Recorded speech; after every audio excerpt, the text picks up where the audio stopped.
வணக்கம் மகளே. இன்றைக்கி நம்ம கூட பாட்காஸ்டில் இணைகிற சிறப்பு விருந்தினர் யார் அப்படின்னு பார்த்தோம்னா, சிவசூரியன் செந்தில்ராமன் அப்படின்னு சொல்லக்கூடியவருங்க. நம்ம வழக்கமாக நிறைய இந்த ஆன்மீக கருத்துக்கள் பகிர்வது அப்படின்னு சொல்லக்கூடியது நம்மளுடைய ஒரு நோக்கம் இருக்குது.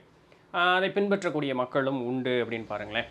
இப்போ நம்மளுடைய சேனல் பார்க்கலன்னு இல்லை, நம்மளுடைய கலாச்சாரம் ஆன்மீகம் சம்பந்தமாக இருக்கக்கூடிய ஒரு கலாச்சாரம் தான், அதில் எந்த மாற்றமும் இல்லை.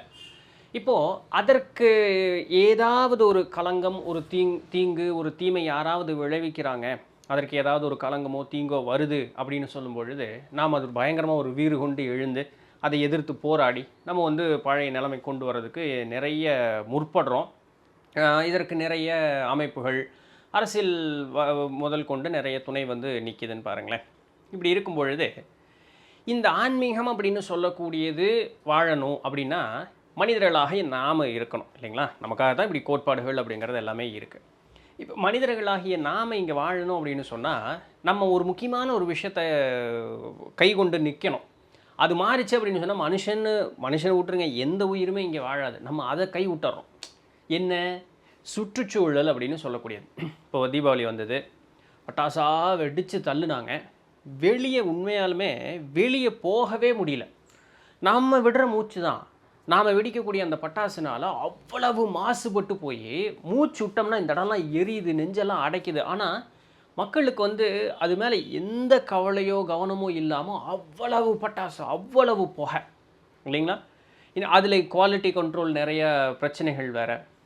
நார்த் இந்தியாவில் இந்த கால்சியம் ஏதோ சம்திங் ஏதோ இந்த என்னமோ ஒரு கன்று, அந்த ஒரு கன்று வெடித்து நிறைய பேருக்கு கண்ணு போச்சு. எதுவுமே இந்த நாட்டில் இந்த சுற்றுச்சூழல் அப்படின்னு சொல்லக்கூடியதை பாதுகாப்பதற்குண்டான வழி அப்படிங்கிறது யாருமே எடுப்பதே இல்லை. இது சுற்றுச்சூழல் அப்படின்னு சொல்லக்கூடியது சரியில்லை அப்படின்னு சொன்னால் ஆன்மீகமெல்லாம் 2வது 3வது வருஷத்துக்கு போயிடும். நீங்கள் சாமி கும்பிட்றங்கிறதுக்கு ஒரு நோக்கே இருக்காது. ஏன்? முதல் நாம் மூச்சு விடணுமே இல்லைங்களா? ஸோ இந்த சுற்றுச்சூழலினுடைய மாசுபடுவது பற்றியும் இந்த சுற்றுச்சூழலை எப்படி பாதுகாக்க வேண்டும் அப்படின்னு சொல்லக்கூடியதை பற்றியும் இன்றைக்கி நம்மளுடைய பாட்காஸ்ட் கெஸ்ட் ரொம்ப அருமையாக நிறைய விளக்கங்கள் சொல்லியிருக்கார். தவிர இவர் 40,000 கிலோமீட்டருக்கு மேலே ஆல் ஓவர் இந்தியா சைக்கிள்லேயே பயணம் பண்ணியிருக்கார். இவருடைய திருமணத்திற்கு கூட இவர் சைக்கிளில் தான் பயணம் பண்ணியிருக்கார். ஸோ ஒரு சைக்கிளிஸ்டாகவும் ஒரு என்விரான்மெண்டல் ஆக்டிவிஸ்டாகவும் இவருடைய வாழ்க்கை அப்படிங்கிறது இன்றைக்கி முழுக்க இதற்கே அர்ப்பணித்து கொண்டு அப்படியே அவருடைய வாழ்க்கை அப்படிங்கிறது இருக்குது. ஸோ நிறைய தகவல்கள் அவருடைய அனுபவங்களோடு அப்படியே சேர்த்தும் சொல்கிறார். ஸோ இளைஞர்களுக்கும் பெரியவர்களுக்கும் ஊக்கமாகவும் இருக்கும். நிறைய நல்ல கருத்துக்கள் நம்மளால் புரிந்து கொள்ள முடியும், தெரிந்து கொள்ள முடியும். பொறுமையாக பாட்காஸ்ட்டை கடைசி வரைக்கும் பாருங்கள். உங்களுடைய கருத்துக்கள் என்ன அப்படிங்கிறத கீழே தெரிவிங்க. பாட்காஸ்ட்டையும் நம்ம சேனல்லையும் உங்கள் ஃப்ரெண்ட்ஸ் அண்ட் ஃபேமிலிக்கு ஷேர் பண்ணுங்கள். எஸ், ஸோ பாட்காஸ்ட்குள்ளே போகலாம்.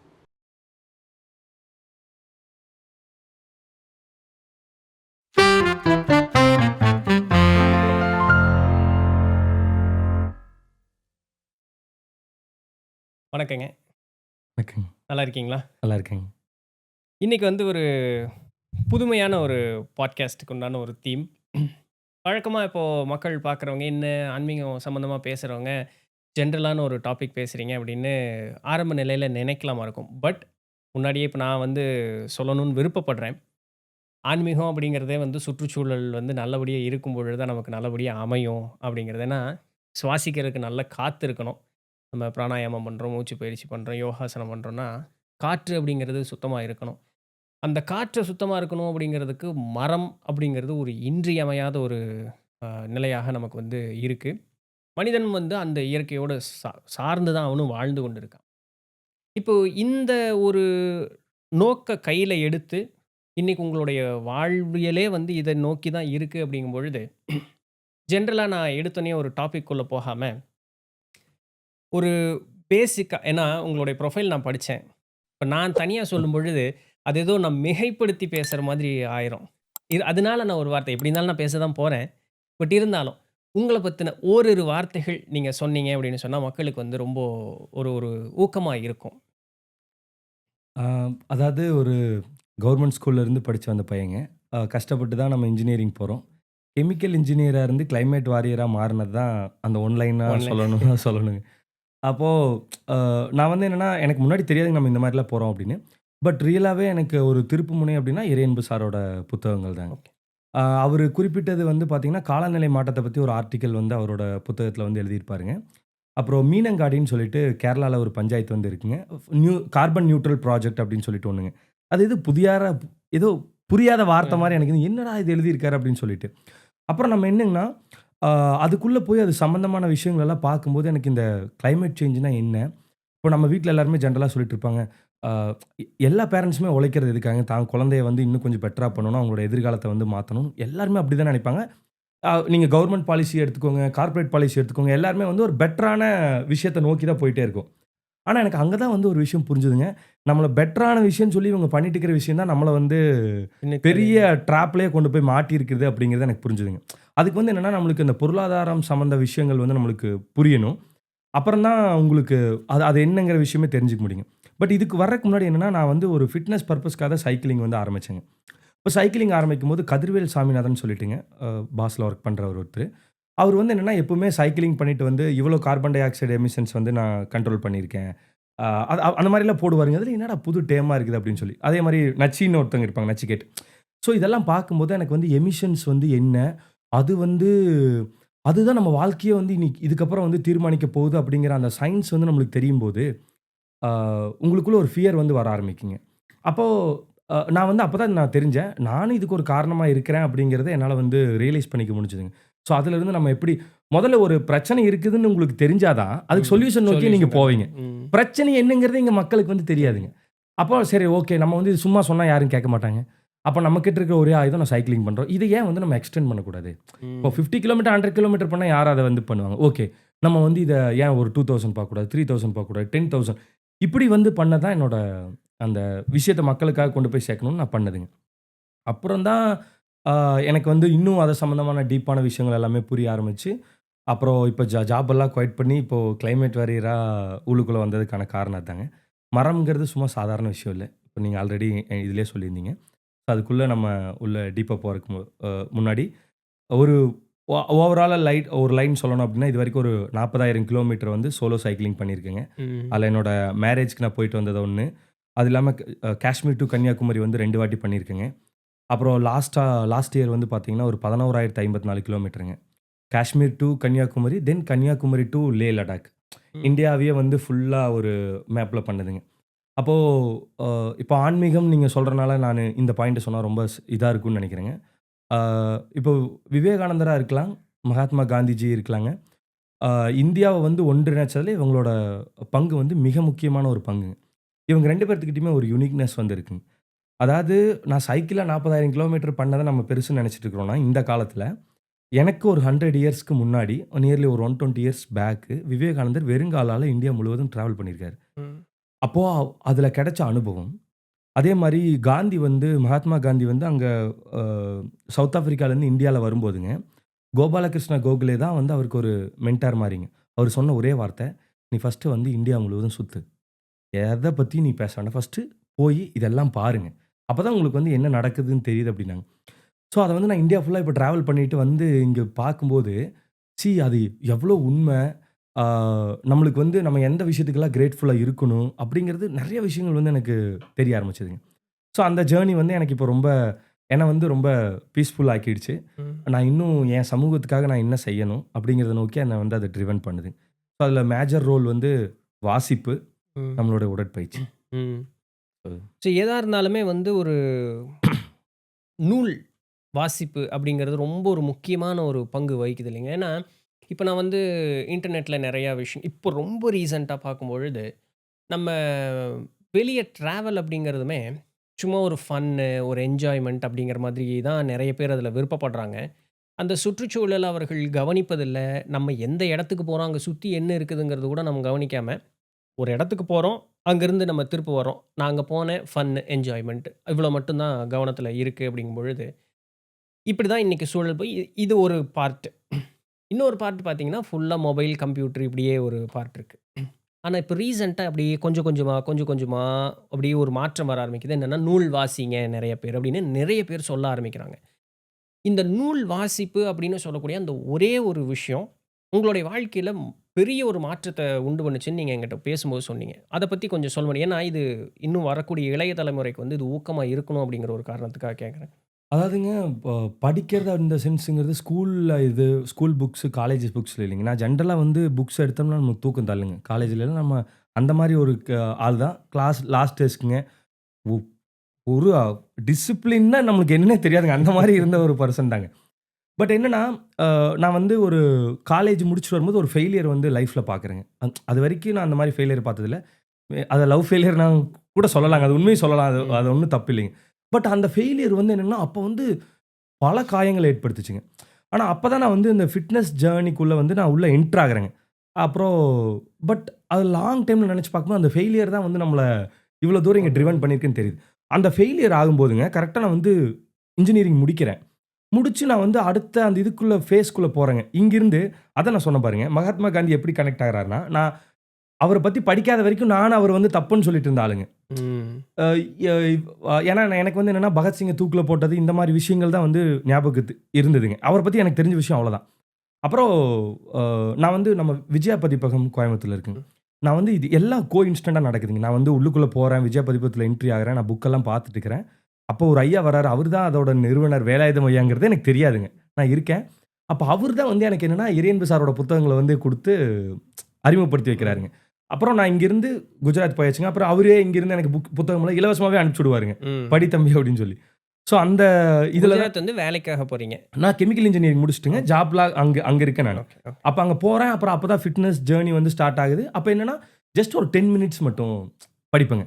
எக்சர்சைஸ் எல்லாம் முடிச்சுட்டு வந்துட்டு, அப்படியே ரொம்ப ரிலாக்ஸா நீங்க ஃபீல் பண்ணுவீங்க.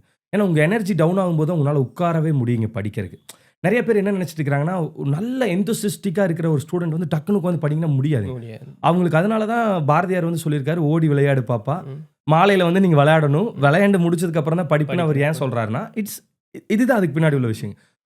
உங்களோட எனர்ஜி லெவல் கம்மியாகும்போது தான் நீங்க வந்து உட்காரவே முடியும் உங்கனால. ம். ம்.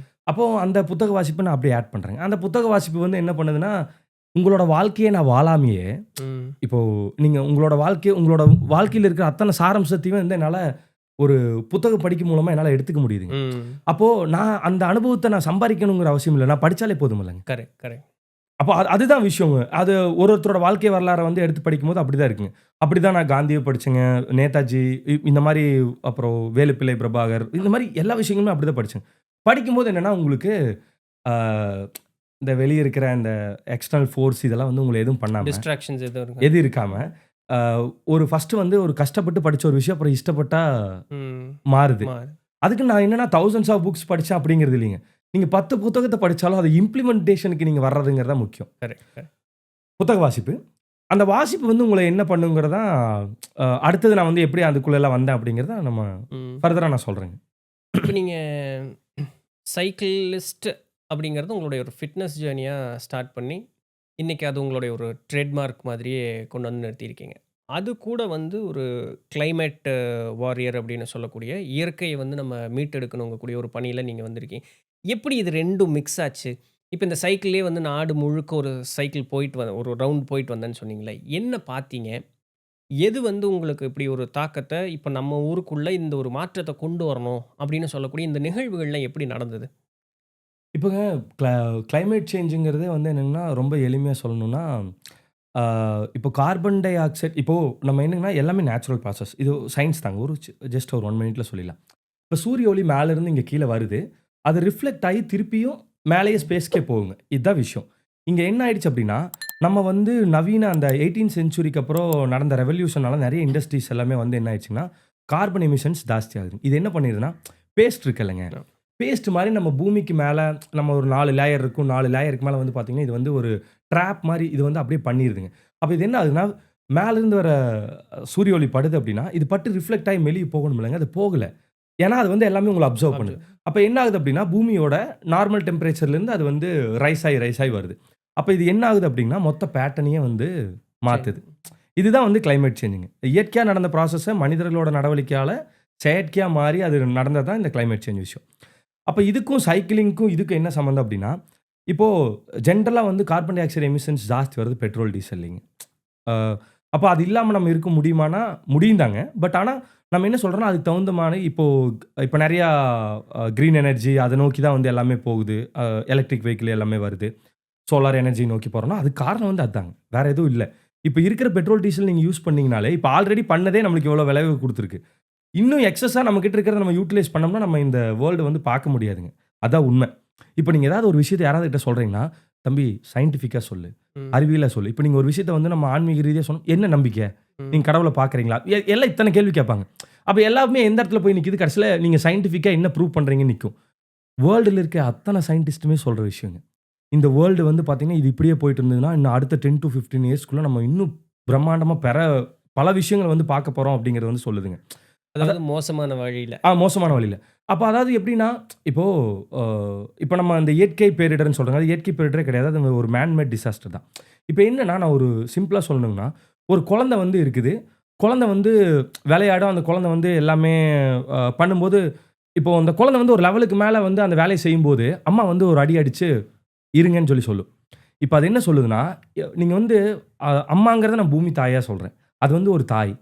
அந்த அம்மாவுக்கு வந்து நீங்கள் பயங்கர தொல்லை கொடுக்குறீங்க. எமிஷனால, அப்புறம் நிறைய மரங்கள் எல்லாமே வந்து இருக்கிறது எல்லாமே வந்து அழிச்சிறீங்க. அப்போ அந்த அம்மானால வந்து தாங்க முடியாமல் அது ஒரு போடு போடுது. அந்த ஒரு போடு தான் வந்து நீங்கள் பார்க்குற லேண்ட்ஸ்லைடு, அப்புறம் நம்ம பார்க்குற இந்த சுனாமி, இந்த இயற்கை நம்ம பார்க்குற விஷயங்கள் எல்லாமே வந்து அது சொல்லுது. என்னால் வந்து முடியல அப்படிங்கிறது அது சொல்லுது. நம்ம அந்த இடத்துல இப்போ இல்லைங்க. அதை ரியலைஸ் பண்ணுற இடத்துக்கே வந்து நம்ம இல்லை. அதை ஒரு தாய்ங்கிற பூமிங்கிறது நம்ம தாயின்னு சொல்கிறோம். அது ஏன் தாயின்னு சொல்கிறோன்னா, அத்தனையும் அது உள்வாங்கிக்குதுங்க. எல்லாமே வாங்கிட்டு உங்களுக்கு நல்லது மட்டுமே செய்யுது. எந்த ஒரு தாயுமே பெத்த பிள்ளைகளுக்கு வந்து அதை அப்படி தானே செய்யுங்க. பூமிங்கிறது ஒன்று, அதிலிருந்து வந்த குழந்தைகள் தான் நம்ம, மரம், இருக்கிற உயிரினங்கள் எல்லாமே அது. அப்போ என்னன்னா, அதுக்கு நடக்கிற துன்பங்கள் நாளைக்கு நமக்கும் நடக்கும் அப்படிங்கிறது அந்த சிம்டம்ஸுங்க. இப்போ நம்ம வயநாட்டில் பார்த்த லேண்ட்ஸ்லைடு இது எல்லாமே வந்து அதோட ஒரு விஷயம் தான். இங்கேயே சுதாரிக்காம விட்டோம் அப்படின்னோம்னா, நம்ம இன்னும் நிறைய விஷயங்கள வந்து பார்ப்போம். அப்போ நம்ம இப்போ நம்மங்கிற நான் இந்த வார்த்தையை எங்கே பயன்படுத்துகிறேன்னா, நம்ம தமிழ்நாடுன்னு எடுத்துக்கோங்களேன். தமிழ்நாடு வந்து சொல்லப்போனால் இந்த entire south region, Andhra, Karnataka, Kerala, தமிழ்நாடுன்னு எடுத்துட்டோம்னா, இங்கே வந்து மரங்கள் வந்து நிறையவும், காடுகள் நிறைய, மலைகள் நிறைய இருக்கக்கூடிய இடம் இருக்குது. பட் வட தேசங்கள் போக போக அது போலலாம் இல்லை. இப்போ என்ன ஆயிட்டு இருக்குன்னா, இந்த தென் பகுதியும் பார்த்தோம் அப்படின்னு சொன்னா, மக்களினுடைய முன்னேற்றம்ங்கிற ஒரு காரணத்திற்காக இந்த மலைகள், காடுகள் எல்லாமே அழிக்கப்பட்டுக்கிட்டே வந்துகிட்டே இருக்கு. அவங்கவங்க வீட்டு பக்கத்திலேயே பார்க்கலாம். திடீர்னு யாரோ ஒரு கேபிள்காரர் ஒருவரு வெட்டி வீசிட்டு போயிட்டே இருப்பாரு. நம்ம ஏதாவது ஒரு கிளை முறிச்சோம்னா நமக்கு ஒரு பிரச்சனை வரும். இத நான் ஒரு இதா சொல்ல வரல. பட் அவ்வளோ அசால்ட்டா போச்சு ஒரு மரம் வெட்டுறது அப்படிங்கிறதுக்காக நான் சொல்ல வரேன். இந்த பச்சையா இருக்கக்கூடிய இந்த ஒரு இடத்திற்கும், பச்சை இல்லாத அந்த ஒரு இடத்திற்கும் என்ன வித்தியாசம் பார்த்தீங்க? மக்களினுடைய வாழ்வினுடைய நிலை மாற்றம் எப்படி இருந்தது? நல்ல கொஸ்டினுங்க. ஆ அதாவது கலாச்சார ரீதியா இப்போ ஒரு விஷயங்கள வந்து அந்த ஜாதி, மொழி, இனம் இதெல்லாம் தாண்டி ஒரு அன்பு தான் கடைசியில ஜெயிக்கும்னு எல்லாமே சொல்லுவாங்கல்ல. அது வந்து ரியலாவே நான் பல இடத்துல வந்து உணர்ந்திருக்கேன். இப்போ நீங்க சைக்கிள்ல டிராவல் பண்ணும்போது உங்களோட ப்ரீவியஸ் கொஸ்டின்லயே கேட்டிருந்தீங்க. நீங்க என்ன அத வந்து ரியலைஸ் பண்ணீங்கன்னா, நீங்க ஒரு ஸ்டேட்டுக்கு போம்போது அங்க ஒரு கவர்ன்மெண்ட் ரூல் பண்றாங்க. அந்த மக்களோட கலாச்சாரம் வேற ஆகுது. ஃபுட் வேற ஆகுது. வாட்டர் எல்லாமே டிஃபரெண்ட்டுங்க. பட் அந்த மாரி இடத்துக்கெல்லாம் போம்போது, யார் வந்து ரொம்ப நீங்க கம்பேரிசன் பண்ணும்போது தானே உங்களுக்கு பல விஷயங்கள் வந்து தெரியவே ஆரம்பிக்கும். இத விட அது பெட்டரு. நான் ஒரே ஸ்டேட்டுக்குள்ள இருந்துட்டு இருந்தா எனக்கு என்ன தெரியுங்க? நம்ம நெறைய இடத்துக்கு வெளிய போம்போது தான் தெரியும். அப்ப நான் பார்க்கும்போது நெறையா எந்தெந்த இப்ப சிக்கிம்னா, சிக்கிம்க்கும் நமக்கும் இட்ஸ் ஃபேர் அவே. ம். அப்படி இருக்குங்க. அப்ப அவங்களோட கல்ச்சர் எப்படி இருக்கு? காஷ்மீர்ல நான் ஸ்டே பண்ணியிருக்கேன். இது எப்படி இருக்குன்னா, இப்போ இந்தியா வந்து பார்த்தீங்கன்னா, அதான் இந்தியாக்குள்ள ஒரு சிறப்புமே சொல்லுவோம். நம்ம அந்த டைவர்சிட்டியே வந்து பயோடைவர்சிட்டி அந்த மாரி தான் அமைஞ்சிருக்குங்க. இப்போ இங்க சவுத்துல வந்து பார்த்தீங்க அப்படின்னா, நம்ம முன்னாடியே அதுக்கான இன்ஃப்ராஸ்ட்ரக்சர் இதெல்லாம் டெவலப்மெண்ட் ஆயி இப்படி நம்ம வந்துட்டோம். பட் மேலலாம் வந்து பார்த்தீங்கன்னா, இன்னுமே ரொம்ப அ கொடுமையோட வறுமையோட உச்சபட்சம் எல்லாத்தையும் நான் ரியலைஸ் பண்ணியிருக்கேங்க. ம். பீகார்ல, ஜார்க்கண்ட்ல நடந்த ஒரு விஷயம் தாங்க. ஒரு வீட்ட வந்து நான் பார்க்குறேங்க. அந்த வீடே வந்து லிட்டரலா ஒரு 10க்கு 10 தான் இருக்குங்க. ம். அவ்வளோதான். அது மண்ல கட்டியிருக்காங்க. மேல வந்து அந்த மாரி இருக்கு. ஸோ அந்த வீட்ட பார்த்துட்டு எனக்கு வந்து என்னன்னா, நான் லிட்டரலா சைக்கிள்ல போறேன். நாங்க நிறுத்திட்டு உள்ள போய் பார்க்குறேங்க. அன்னைக்கு சாப்பிடறதுக்கு தான் அரிசியே இருக்கு. ம். கவர்மெண்ட் கிட்ட இருந்தா வாங்கியிருக்காங்க. அந்த வேலை வந்து செஞ்சுட்டு இருக்காங்க. அவங்க செய்யற வேலை வந்து பார்த்தீங்கன்னா, கல் உடைக்கிற வேலை. புரிஞ்சுதுங்களா? அப்ப எனக்கு வந்து என்னோட கிளைமேட் சேஞ்ச் நம்ம நெனைக்கிற விஷயத்த வந்து என்னால அது கூட ஈஸியா கனெக்ட் பண்ணிக்க முடியுதுங்க. நீங்க வந்து மலை வளத்த அழிச்சிட்டு இருக்கிறாங்க. அந்த அழிச்சிட்டு இருக்கிறதுல வேலை செய்றவங்க தான் இந்த மக்கள். இந்த மக்களோட வாழ்வாதாரம் வந்து பார்த்தீங்கன்னா, ரொம்ப ஒரு நாளைக்கு ரூ. 200 சம்பளத்துக்கு இன்னும் வேலை செஞ்சுட்டு இருக்கிறாங்க அங்க. அப்ப என்னன்னா, உங்களால வந்து அந்த வறுமையை வந்து புரிஞ்சுக்க முடியுதுங்க. இப்ப இந்த கிளைமேட் சேஞ்ச்னால ஃபர்ஸ்ட்டு பாதிக்கப்படுற மக்கள் யாருன்னு பார்த்தீங்கன்னா, இந்த வறுமையில இருக்கிற மக்கள் தான். இவங்கலாம் காணாமயே போயிருவாங்க. ஆனா, அவங்க அதுக்காக எந்த கான்ட்ரிபியூட்டுமே பண்ணியிருக்க மாட்டாங்க. இந்த கிளைமேட் சேஞ்ச் நடக்கிறக்காக இவங்கனால எந்த பாதிப்புமே இருந்திருக்காதுங்க. ஓகே. ஆனா, ஃபர்ஸ்ட்டு பாதிக்கப்படுறது அவங்களா? அவங்க தான். புரிஞ்சுதுங்களா? அப்போ இது என்னன்னா, இது எல்லாமே உங்களுக்குள்ள வந்து இப்போ நான் இதுதான் சொல்றேங்க. தமிழ்நாட்டுக்குள்ள இது சம்மந்தமான விஷயங்கள் எல்லாம் இப்போ சாப்பாட்டுக்கே வழி இல்லாத நீங்க வந்து கிளைமேட் சேஞ்ச பத்தி பேச முடியுமா? முடியாது.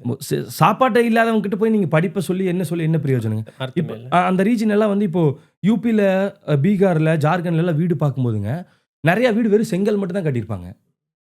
எதுவும் ஃபினிஷிங் பண்றது அதெல்லாம் எதுவுமே இருக்காதுங்க. அப்ப என்னன்னா அந்த மக்களுக்கு வந்து எனக்கு தங்கறக்கு வீடு இருந்தா போதும்.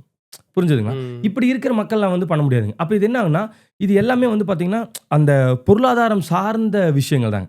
நம்ம எந்த விஷயத்துக்காக இது எல்லாமே வந்து பண்றோமோ, இப்ப லிட்டரலா வந்து நான் சிக்கிம்ல டிராவல் பண்ணியிருக்கேங்க. அங்க வந்து பார்த்தீங்கன்னா, கீழ சிலிகுரியிலிருந்து மேல ஒரு ஸ்பாட்டுக்கு போற ஒரு இடம் இருக்கு. ஃபுல்லா மலை.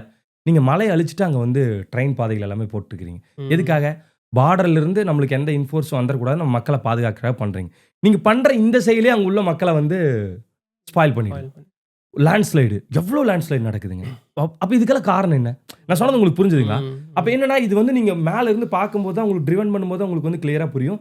ஏய் ய நம்மள பாதுகாக்கிறதுக்காக தான் நடவடிக்கை எடுக்கிறேன்னு சொல்லி எடுத்துட்டு இருக்கிறாங்க. ஆனா அதுவே வந்து நம்மள அழிக்குது அப்படிங்கிறதுக்கு உங்களுக்கு வந்து ஒரு படிப்பறிவு வந்து தேவைப்படுது.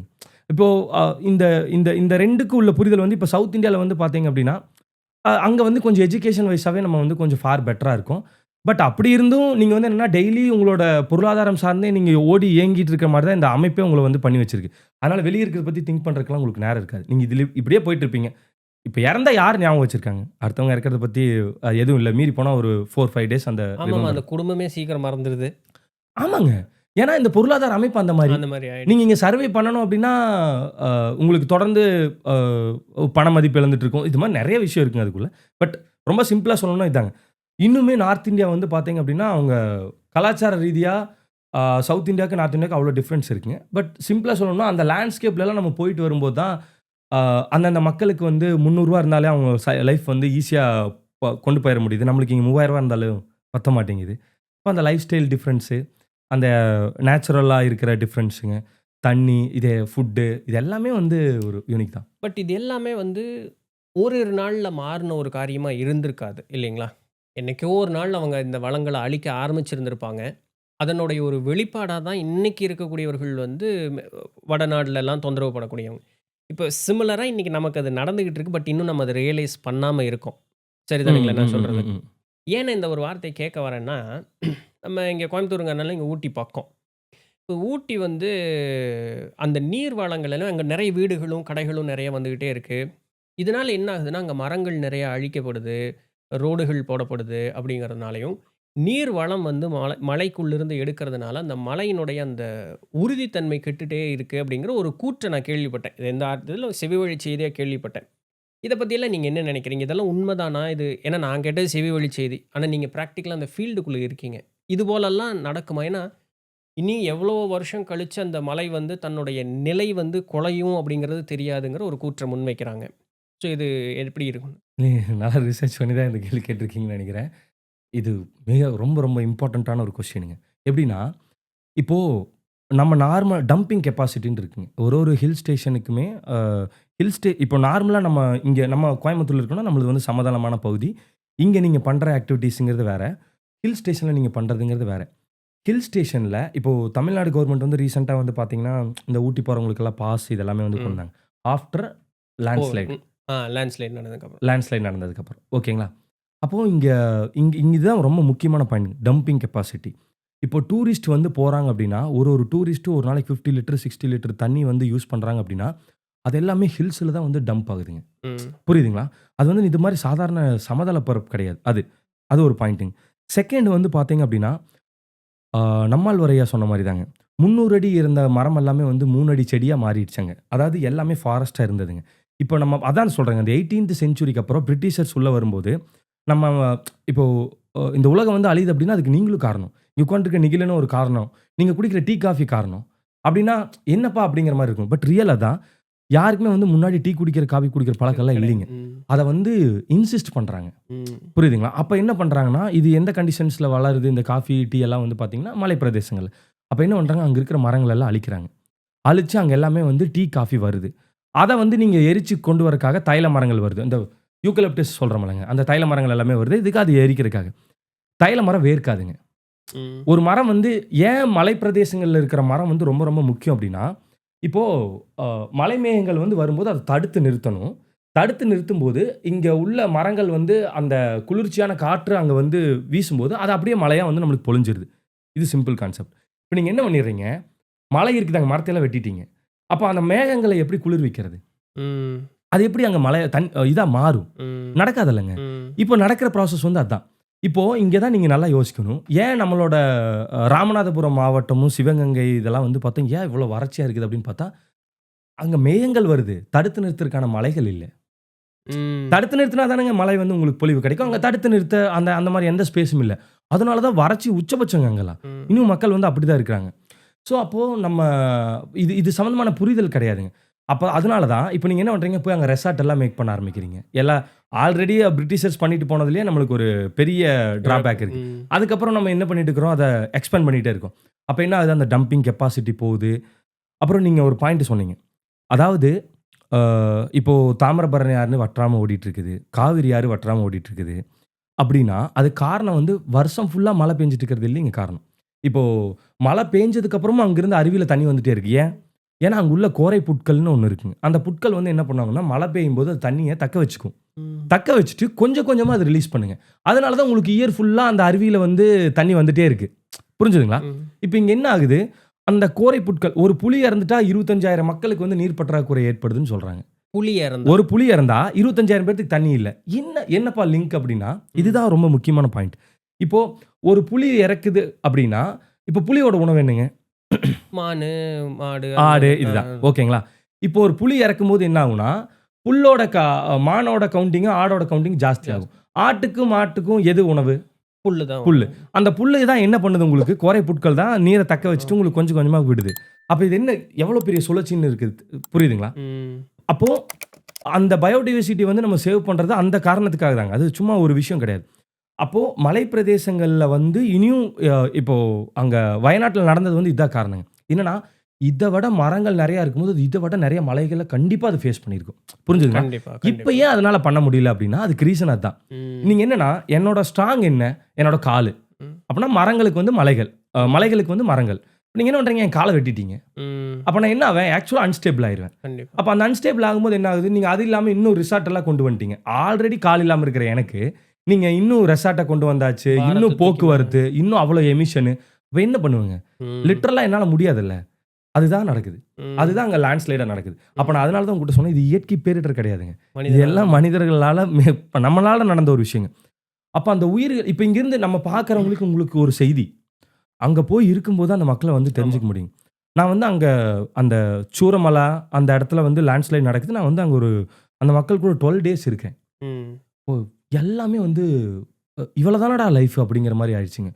ஒரு பாடியே கண்டுபிடிக்க முடியாத ஒரு விஷயம். வெறும் கை மட்டும் கிடைக்கிற ஒண்ணு விஷயம். அதெல்லாம் வந்து அ எனக்கு வந்து என்னங்கன்னா, அ ஒரு ஒரு பகத்சிங் தான் சொல்லியிருப்பார்ன்னு நெனைக்கிறேன். சும்மா சாகிறத விட போராடி சாகிறது மேல். அப்ப நம்ம என்னன்னா, இந்த விஷயங்கள் எல்லாம் பார்த்ததுக்கப்புறம் என்னன்னா, சும்மா இல்லாம நம்மனால ஏதாவது ஒண்ணு நான் ஏதாவது என்னால முடிஞ்ச செயல செஞ்சுட்டு போறேன். அப்படிதான் இதுக்குள்ள வர்றதுங்க. இப்போ நம்ம இதுக்குள்ள வந்ததுக்கான காரணம் வந்து அதான். அது இது இன்னும் பார்க்கும்போது என்ன நெறைய இருக்கு. அப்ப இங்க என்ன கடமையாகுது? ஓகே ஒரு இடத்துல நடந்துருச்சு. இனிமேல் நடக்காம நம்ம என்ன பண்ண முடியும்? அத வந்து மக்களுக்கு நம்ம தொடர்ந்து இந்த விஷயங்கள வந்து கொண்டு போகணும். இப்ப அதுக்கப்புறம் நம்ம கவர்மெண்ட்டே வந்து பார்த்தீங்கன்னா, நெறையா ஆக்ஷன் எல்லாம் எடுக்க ஆரம்பிச்சுட்டாங்க. ஊட்டியில பிளாஸ்டிக் இருக்காதுங்க. ம். இப்ப நீங்க பார்த்தீங்கன்னா, அங்க வந்து அத அவ்வளோ ஸ்ட்ரிக்ட்டா பண்ணாங்க. அதே மாரி நீங்க போர்லாம் போட முடியாது. இப்ப கண்டமேனிக்கெல்லாம். ஊட்டிலைங்களா? ஓகே. நீங்க வந்து பர்மிஷன் வாங்கணும். கூடலூர்லலாம் அந்த மாரி எல்லாம் ஸ்ட்ரிக்ட்டா கொண்டு வந்துட்டாங்க. அப்ப அதெல்லாமே வந்து என்னன்னா, ஒரு ஒரு விஷயங்கள் வந்து அ நடக்கும்போது வந்து அத எடுக்குறாங்க. நான் என்ன சொல்றேன்னா, அது நடக்கறக்கு முன்னாடி எடுக்கணுங்கிறது தான் விஷயமா இருக்குதுங்க. ம். இத்தன மக்கள் இறந்ததுக்கு அப்புறம் தான் ஒரு நடவடிக்கை எடுப்பாங்கன்னா, அதுக்கு வந்து ம். அர்த்தம் எந்த இருக்கிறது அர்த்தமே இல்லைங்க. இல்லைலங்க. ம். ஸோ இதுதான் பாயிண்ட்டுங்க அதுல. இப்போ ஏன்னா நான் சதுரகிரி போம்பொழுது, ஒரு 2 தடவ பார்க்கும்பொழுது இந்த தேனி வழியா போயிருக்கேன். மதுரை ஓகே. வழியாவும் போலாம். கார்ல போம்பொழுது ஒரு 2 தடவ தேனி வழியா போயிருக்கேன். அப்போ போம்பொழுது எனக்கு சரியா இடம் என்னன்னு தெரியல. அது பொட்டல்காடு அப்படியே இருக்கக்கூடிய ஒரு இடம். நடுவுல என்எச் ரோடு போகும்ன்னு பாருங்களேன். நான் சரியா சொல்றேன். தேனியிலிருந்து சதுரகிரி போற தடம். இந்த இடது பக்கம் வலது பக்கம் பார்த்தோம் அப்படின்னு சொன்னா, ஒரு மலை வந்து இப்படி இந்த ஐஸ்கிரீம் எப்படி இந்த டப்பால ஸ்கூப் பண்ணியிருப்பாங்க இல்லைங்களா? இப்படி பிறை நிலா போல இருக்கும். அப்படி அந்த மலைய பாதி ஸ்கூப் பண்ணிட்டான். இது நான் பார்த்தே ஒரு 5, 6 வருஷம் இருக்கும். இந்நேரத்துக்கு அந்த மலை இருக்கான்னு எனக்கு தெரியல. கொஞ்சம் உன்னிப்பா கவனிச்சு பார்த்தோம்னா, அந்த மலைக்கு முன்னாடி இன்னொரு மலை இருந்தது. அதனுடைய வேர் மட்டும் தான் இருக்கு இப்போ. ஓகே. இத முடிச்சுட்டாங்க. இப்ப அடுத்த மலை வந்து ஸ்கூப் பண்ணிட்டு இருக்காங்க. அதுக்கு பின்னாடி விட்டோம்னா, எனக்கு தெரிஞ்சு மேற்கு தொடர்ச்சி மலையா, அந்த மலைக்கு தான் இனி கை வைக்கணும். இப்போ இது வந்து நம்ம என்ன சொல்றோம்னா, சராசரி இப்ப எனக்கு சிமெண்ட் வேணும், இல்ல தனிமங்கள் வேணும் அப்படின்னா, வேற என்னப்பா பண்றது? நம்ம அங்க கை வச்சு தானப்பா ஆகணும்னு நம்ம ரொம்ப எளிமையில சொல்றோம். இதெல்லாம் சராசரி மக்கள் மட்டும் நம்ம பேசுவோம். பணக்காரங்களெல்லாம் விட்டுருவோம். அரசாங்கம்னு பெருசா பேசுவோம். இதுபோல ஒரு மலைய வந்து இப்ப குடைஞ்சுகிட்டு இருக்காங்க. ஒரு காரணம் சொல்லி முன்வைக்கிறாங்க அந்த காரணத்த. இது வந்து ஒரு சராசரி மனிதனுக்கு எப்படி ஒரு பாதிப்ப வந்து ஏற்படுத்தி கொடுக்கும்? இல்லைங்க. அதுதான். அதாவது என்னன்னா, இப்போ நம்ம இதெல்லாம் பேசும்போது என்னன்னா, அப்போ நாங்க வீடு எப்படி கட்டுவோம்? ம். அ எங்களுக்கு வீட்டுக்கான கல் எங்கேருந்து வரும்? ம். அப்புறம் மண் எங்கேருந்து கொண்டு வருவோம்? அப்படின்னு சொல்லி நம்ம பேசுவோம்.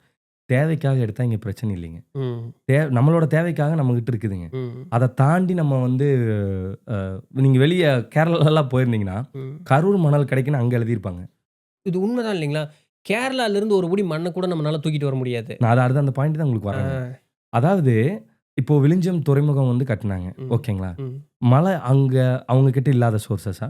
ம். அதுக்காக போனது எல்லாமே வந்து கன்னியாகுமரியிலிருந்து மலைகள் எல்லாம் வெட்டி அங்க ம். எடுத்துட்டு போனதுங்க. ம். அதுல அந்த எடுத்துட்டு போன வண்டினால ஆன ஆக்சிடென்ட்டே ஏகப்பட்டதுங்க. இதெல்லாம் நான் லைவ்ல பார்த்துருக்கேங்க. சும்மா சொல்லல. நான் ம். அந்த டிராவல் பண்ணியிருக்கேங்க. அந்த அந்த ரூட்ல எல்லாமே. அப்போ அது என்னன்னா, அவன் அவன் அவங்களுக்கு தெரியுதுங்க. ஒரு ம். பிடி மண் உருவாகுறதுக்கு இந்த மாரி மண் உருவாகுறதுக்கு 100 வருஷம் ஆகுங்க. ம். மணல் அப்படிங்கிறது நம்ம உடம்புக்கு மேல இருக்க தோல் மாரி. ம். நீங்க மணல எடுத்துட்டீங்கன்னா, அந்த ஆறு வந்து வற்றிரும். இப்ப அதனால தான் பார்க்குறோம் நம்ம நெறைய தாமிரபரணி ஆறுன்னு, இப்ப நம்ம நொய்யல் ஆத்துலலாம் பார்த்தீங்கன்னா, மண்ணே கிடையாதுங்க. ஆத்துக்கடியில எங்கேங்க மரம் முளைக்கும்? ஆமா. மண்ல மரம் முளைக்குமா? முளைக்காது. முளைக்காது. அப்படின்னா அங்க என்ன அர்த்தம்? மண் இல்லைன்னு அர்த்தம். எல்லாம் எடுத்தாச்சு. அப்ப இங்க என்னன்னா, இப்ப இருக்கிறதே நம்ம வந்து ஒரு ரொம்ப ரொம்ப டேஞ்சரான சிச்சுவேஷன்ல தான் நம்ம இருக்கிறோங்க. இதுல கழிவுநீர் வேற கலக்கிறது. ம். நீங்க எத பார்த்தீங்கனாலும் சரிங்க, அது லிட்டரலா வந்து ரொம்ப ஆபத்துல தான் கொண்டு போய் முடிக்கும். இப்போ நான் இந்த மாரி மக்களுக்கு வந்து நம்ம என்ன சொல்ல வர்றோம்னா, இந்த மாரி வீடே கட்டக்கூடாது, பண்ணக்கூடாதுன்னு நம்ம சொல்றது இல்லைங்க. நம்மளோட தேவைகளுக்கு நம்ம எடுத்தா பரவாயில்லைங்க. இன்னொருத்தரு துறைமுகம் கட்டுறதுக்கு நம்மளோட வளத்த ஏங்க நம்ம குடுக்கணும்? அவங்க வேணா அவங்களோட இதுக்கு பண்ணிக்கலாம்ல. நம்மளோட மலைகள அழிச்சு அவங்களுக்கு குடுத்துர்றோம். அப்ப இங்க என்னன்னா, அது சம்மந்தமான என்வைரன்மென்ட் சம்மந்தமான புரிதல். புரிதல் இல்லைங்க. புரிதல் இல்லைங்கிறத விடங்க, இப்ப மக்கள் இது இது வந்து யார் கண்ட்ரோல்ல இருக்குங்க? இது நம்ம ஈஸியா அரசாங்கத்தினுடைய அரசாங்கத்திலேயே நீங்க சொல்லிருவீங்க. அவங்கள தேர்ந்தெடுத்தது யாரு? நம்ம தான். அப்ப லிட்டரலா தப்பு யாரு? எங்க வந்து நிக்குங்க? நம்ம மேல தான் இருக்கும். அப்ப நம்ம என்னன்னா, அதனால தான் சொல்றதுங்க. பார்க்குற மக்களுக்கு வந்து இதுக்கான ப்ராப்ளம் வந்து எங்கன்னா, அதுக்கு காரணம் நம்ம தான். நம்ம வந்து என்னன்னா, எல்லா பொலிட்டிக்கல் பார்ட்டிஸுமே பார்க்கறதுக்கு முன்னாடி, என்வைரன்மென்டல் பாலிசி என்ன இருக்குது? என்ன செயல்படுறாங்க? அதெல்லாம் எவ்வளோ முக்கியம்? அப்படிங்கிறத நம்ம தெரிஞ்சுக்கணுங்க. அதாவது என்னன்னா, வீடு இல்லாம வந்துருங்க. சோறு, தண்ணி இல்லாம எப்படி இருக்க முடியுங்க? ம். இப்ப அதானுங்க. இப்ப மலைகள் அழிச்சிட்டா என்ன ஆயிரும்? ஆ ஆக்சுவலா மலைகள் அழிச்சாச்சுன்னா, மலைகள் வந்து நம்மளுக்கு மழை வந்து நீர் கிடைக்காது. வ- ஆ. நீர் இல்லைன்னா, நீங்க எப்படி உயிர் வாழ்வீங்க? ம். அதுதான் நடக்குதுங்க. அப்போ ஒண்ணொண்ணும் வந்து அது அது எல்லாமே அது கூட தொடர்புல இருக்கு. அப்புறம் நம்ம இங்க என்ன பண்ண முடியும்? தேவைகளுக்கு தாண்டி இப்போ எம் சாண்ட் எப்படி வந்துச்சுங்க? மணல் இல்லைங்கிறதுக்கு அப்புறம் எம் எம் சாண்ட கொண்டு வர்றீங்க. ம். புரிஞ்சுதுங்களா? அப்போ நம்ம எம் சாண்ட் எங்கேருந்து எடுக்கிறீங்க? இந்த மாரி பாறைகள் எல்லாம் அழிச்சு இதெல்லாம் தான் வர்றது. அப்ப அது என்னன்னா, நம்மளுக்கு எது பாதிப்பு இல்லாத மாரி இருக்கிற இயற்கை சோர்ஸஸ் நமக்கு தேவை இயற்கை என்னைக்குமே குடுக்குதுங்க. இல்லாம இல்ல. தேவைக்கு மீறி நம்ம போம்போது தான் இந்த மாரி பிரச்சனைகள் வருது. ஸோ இந்த அடிப்படை மக்களுக்கு வந்து நம்ம சொல்ல வேண்டிய விஷயங்கள் என்ன அப்டின்னா, இப்போ நீங்க நம்மளோட தேவைகளுக்கு இங்க இருக்கு. பேராசைக்கு இங்க எதுவுமே கிடையாதுங்க. பட் அதுக்கு உண்டான அந்த ஆக்சுவல்ஸ் என்னுடைய அழிவுக்கு உண்டான சோர்ஸ் நான் தான். ஆனா, அத நான் ஃபர்ஸ்ட் ஆஃப் ஆல் நான் முதல்ல உணரணும் இல்லைங்களா? ஏன்னா, இன்னைக்கு அவங்க அப்படி பண்றாங்கன்னு கை காமிக்கிறது ஈஸி. அவங்க அப்படி பண்றாங்கங்கிறதுக்கு அதிகாரம் யார் குடுத்தான்னு, நீ தான் குடுத்தேன்னு திருப்பி நம்ம மேல தான் கை திரும்பிரும். இல்லைங்க இதுக்கு தான் நான் சொல்றேன். நான் வந்து அந்த அந்த 11,054 கிலோமீட்டர் சோலோ சைக்கிளிங்ல இருக்கும்போதுங்க, இப்போ ஒரு ஓட்டு போடுறதுக்காக நான் வந்து டிராவலிங்ல இருக்கேன். ஆ எலக்ஷன் போன வருஷம் நடக்குதுங்க. நான் என்னோட ஓட்டு போடுறவங்களுக்கோசரம் அங்க குஜராத்லயே வந்து நான் சைக்கிள நிப்பாட்டிட்டு, ஆ அங்கிருந்து நான் ட்ரெயின் புடிச்சு இங்க வந்து ஒரு ஓட்ட போட்டுட்டு, திருப்பி இங்கிருந்து அங்க போய் நான் சைக்கிள் ஜர்னி ஸ்டார்ட் பண்றேன். என் ஒரு ஓட்டு மாத்திருமாங்கிறதுக்கு அங்க பாயிண்ட் இல்லைங்க. உங்களோட ஓட்டு அவ்வளோ முக்கியமான விஷயம். நான் வந்து விக்டிம் ஆயிருக்கக்கூடாது. எனக்கு இவ்வளோ பிரச்சனை தெரிஞ்சுச்சு. எனக்கான சொல்யூஷன் எங்க இருக்குது? நான் போடுற ஓட்டுல தான் இருக்குது. ம். புரிஞ்சுதுங்களா? அப்ப நீங்க அந்த ஓட்ட வந்து கரெக்ட்டா பார்த்து சூஸ் பண்ணி போடணும். ம். நம்ம மக்களுக்கு என்ன அதாவது என்னங்கன்னா, இவங்கள வந்து ஆ அது அந்த அந்த அந்த விஷயத்துக்குள்ளேயே வச்சுட்டு இருக்கிறதுங்க. மக்கள் அத தாண்டி சிந்திக்கிறதுக்கான எந்த சூழலுமே இங்க உங்களுக்கு ஒத்துழைக்காது. இப்போ இதில வந்து நான் கேரளால வந்து டிராவல் பண்ணும்போது நெறைய விஷயத்த அங்க பார்த்தேங்க. அதாவது என்னன்னா, குழந்தைகள் அரசியல் படுத்தப்படணும். ஓகே. மிக, மிக முக்கியமான விஷயம். இங்க நம்ம இதில பேசணும்னா, படிக்கிற பையனுக்கு உனக்கு எதுக்கு அரசியலு? ம். காலேஜ் போயிட்டு இருக்கிற உனக்கு என்ன அரசியலு? ம். அதுதான் முக்கியங்க. அங்க வந்து என்னன்னா, ஸ்டூடண்ட் எலக்ஷன் நடக்குது. ம். ஒண்ணொண்ணுக்கு பின்னாடி இருந்து அரசியல் அவங்க என்னாங்கன்னா, அங்கிருந்தே அரசியல் படுத்தப்படுறாங்க. இப்போ அணு உலைய கொண்டு வரணுங்கும்போது, அங்க உள்ள 2 பார்ட்டீஸுமே வந்து பார்த்தீங்கன்னா, ஒண்ணு கூடிட்டாங்க. ம். நம்ம கூடங்குள அணு நிலையம் இங்க எப்படி வந்துச்சுங்க? ம். இப்ப அங்க இருக்கிற மக்கள் வந்து பார்த்தீங்கன்னா, அதுக்கு அகைன்ஸ்ட்டா இருக்காங்க.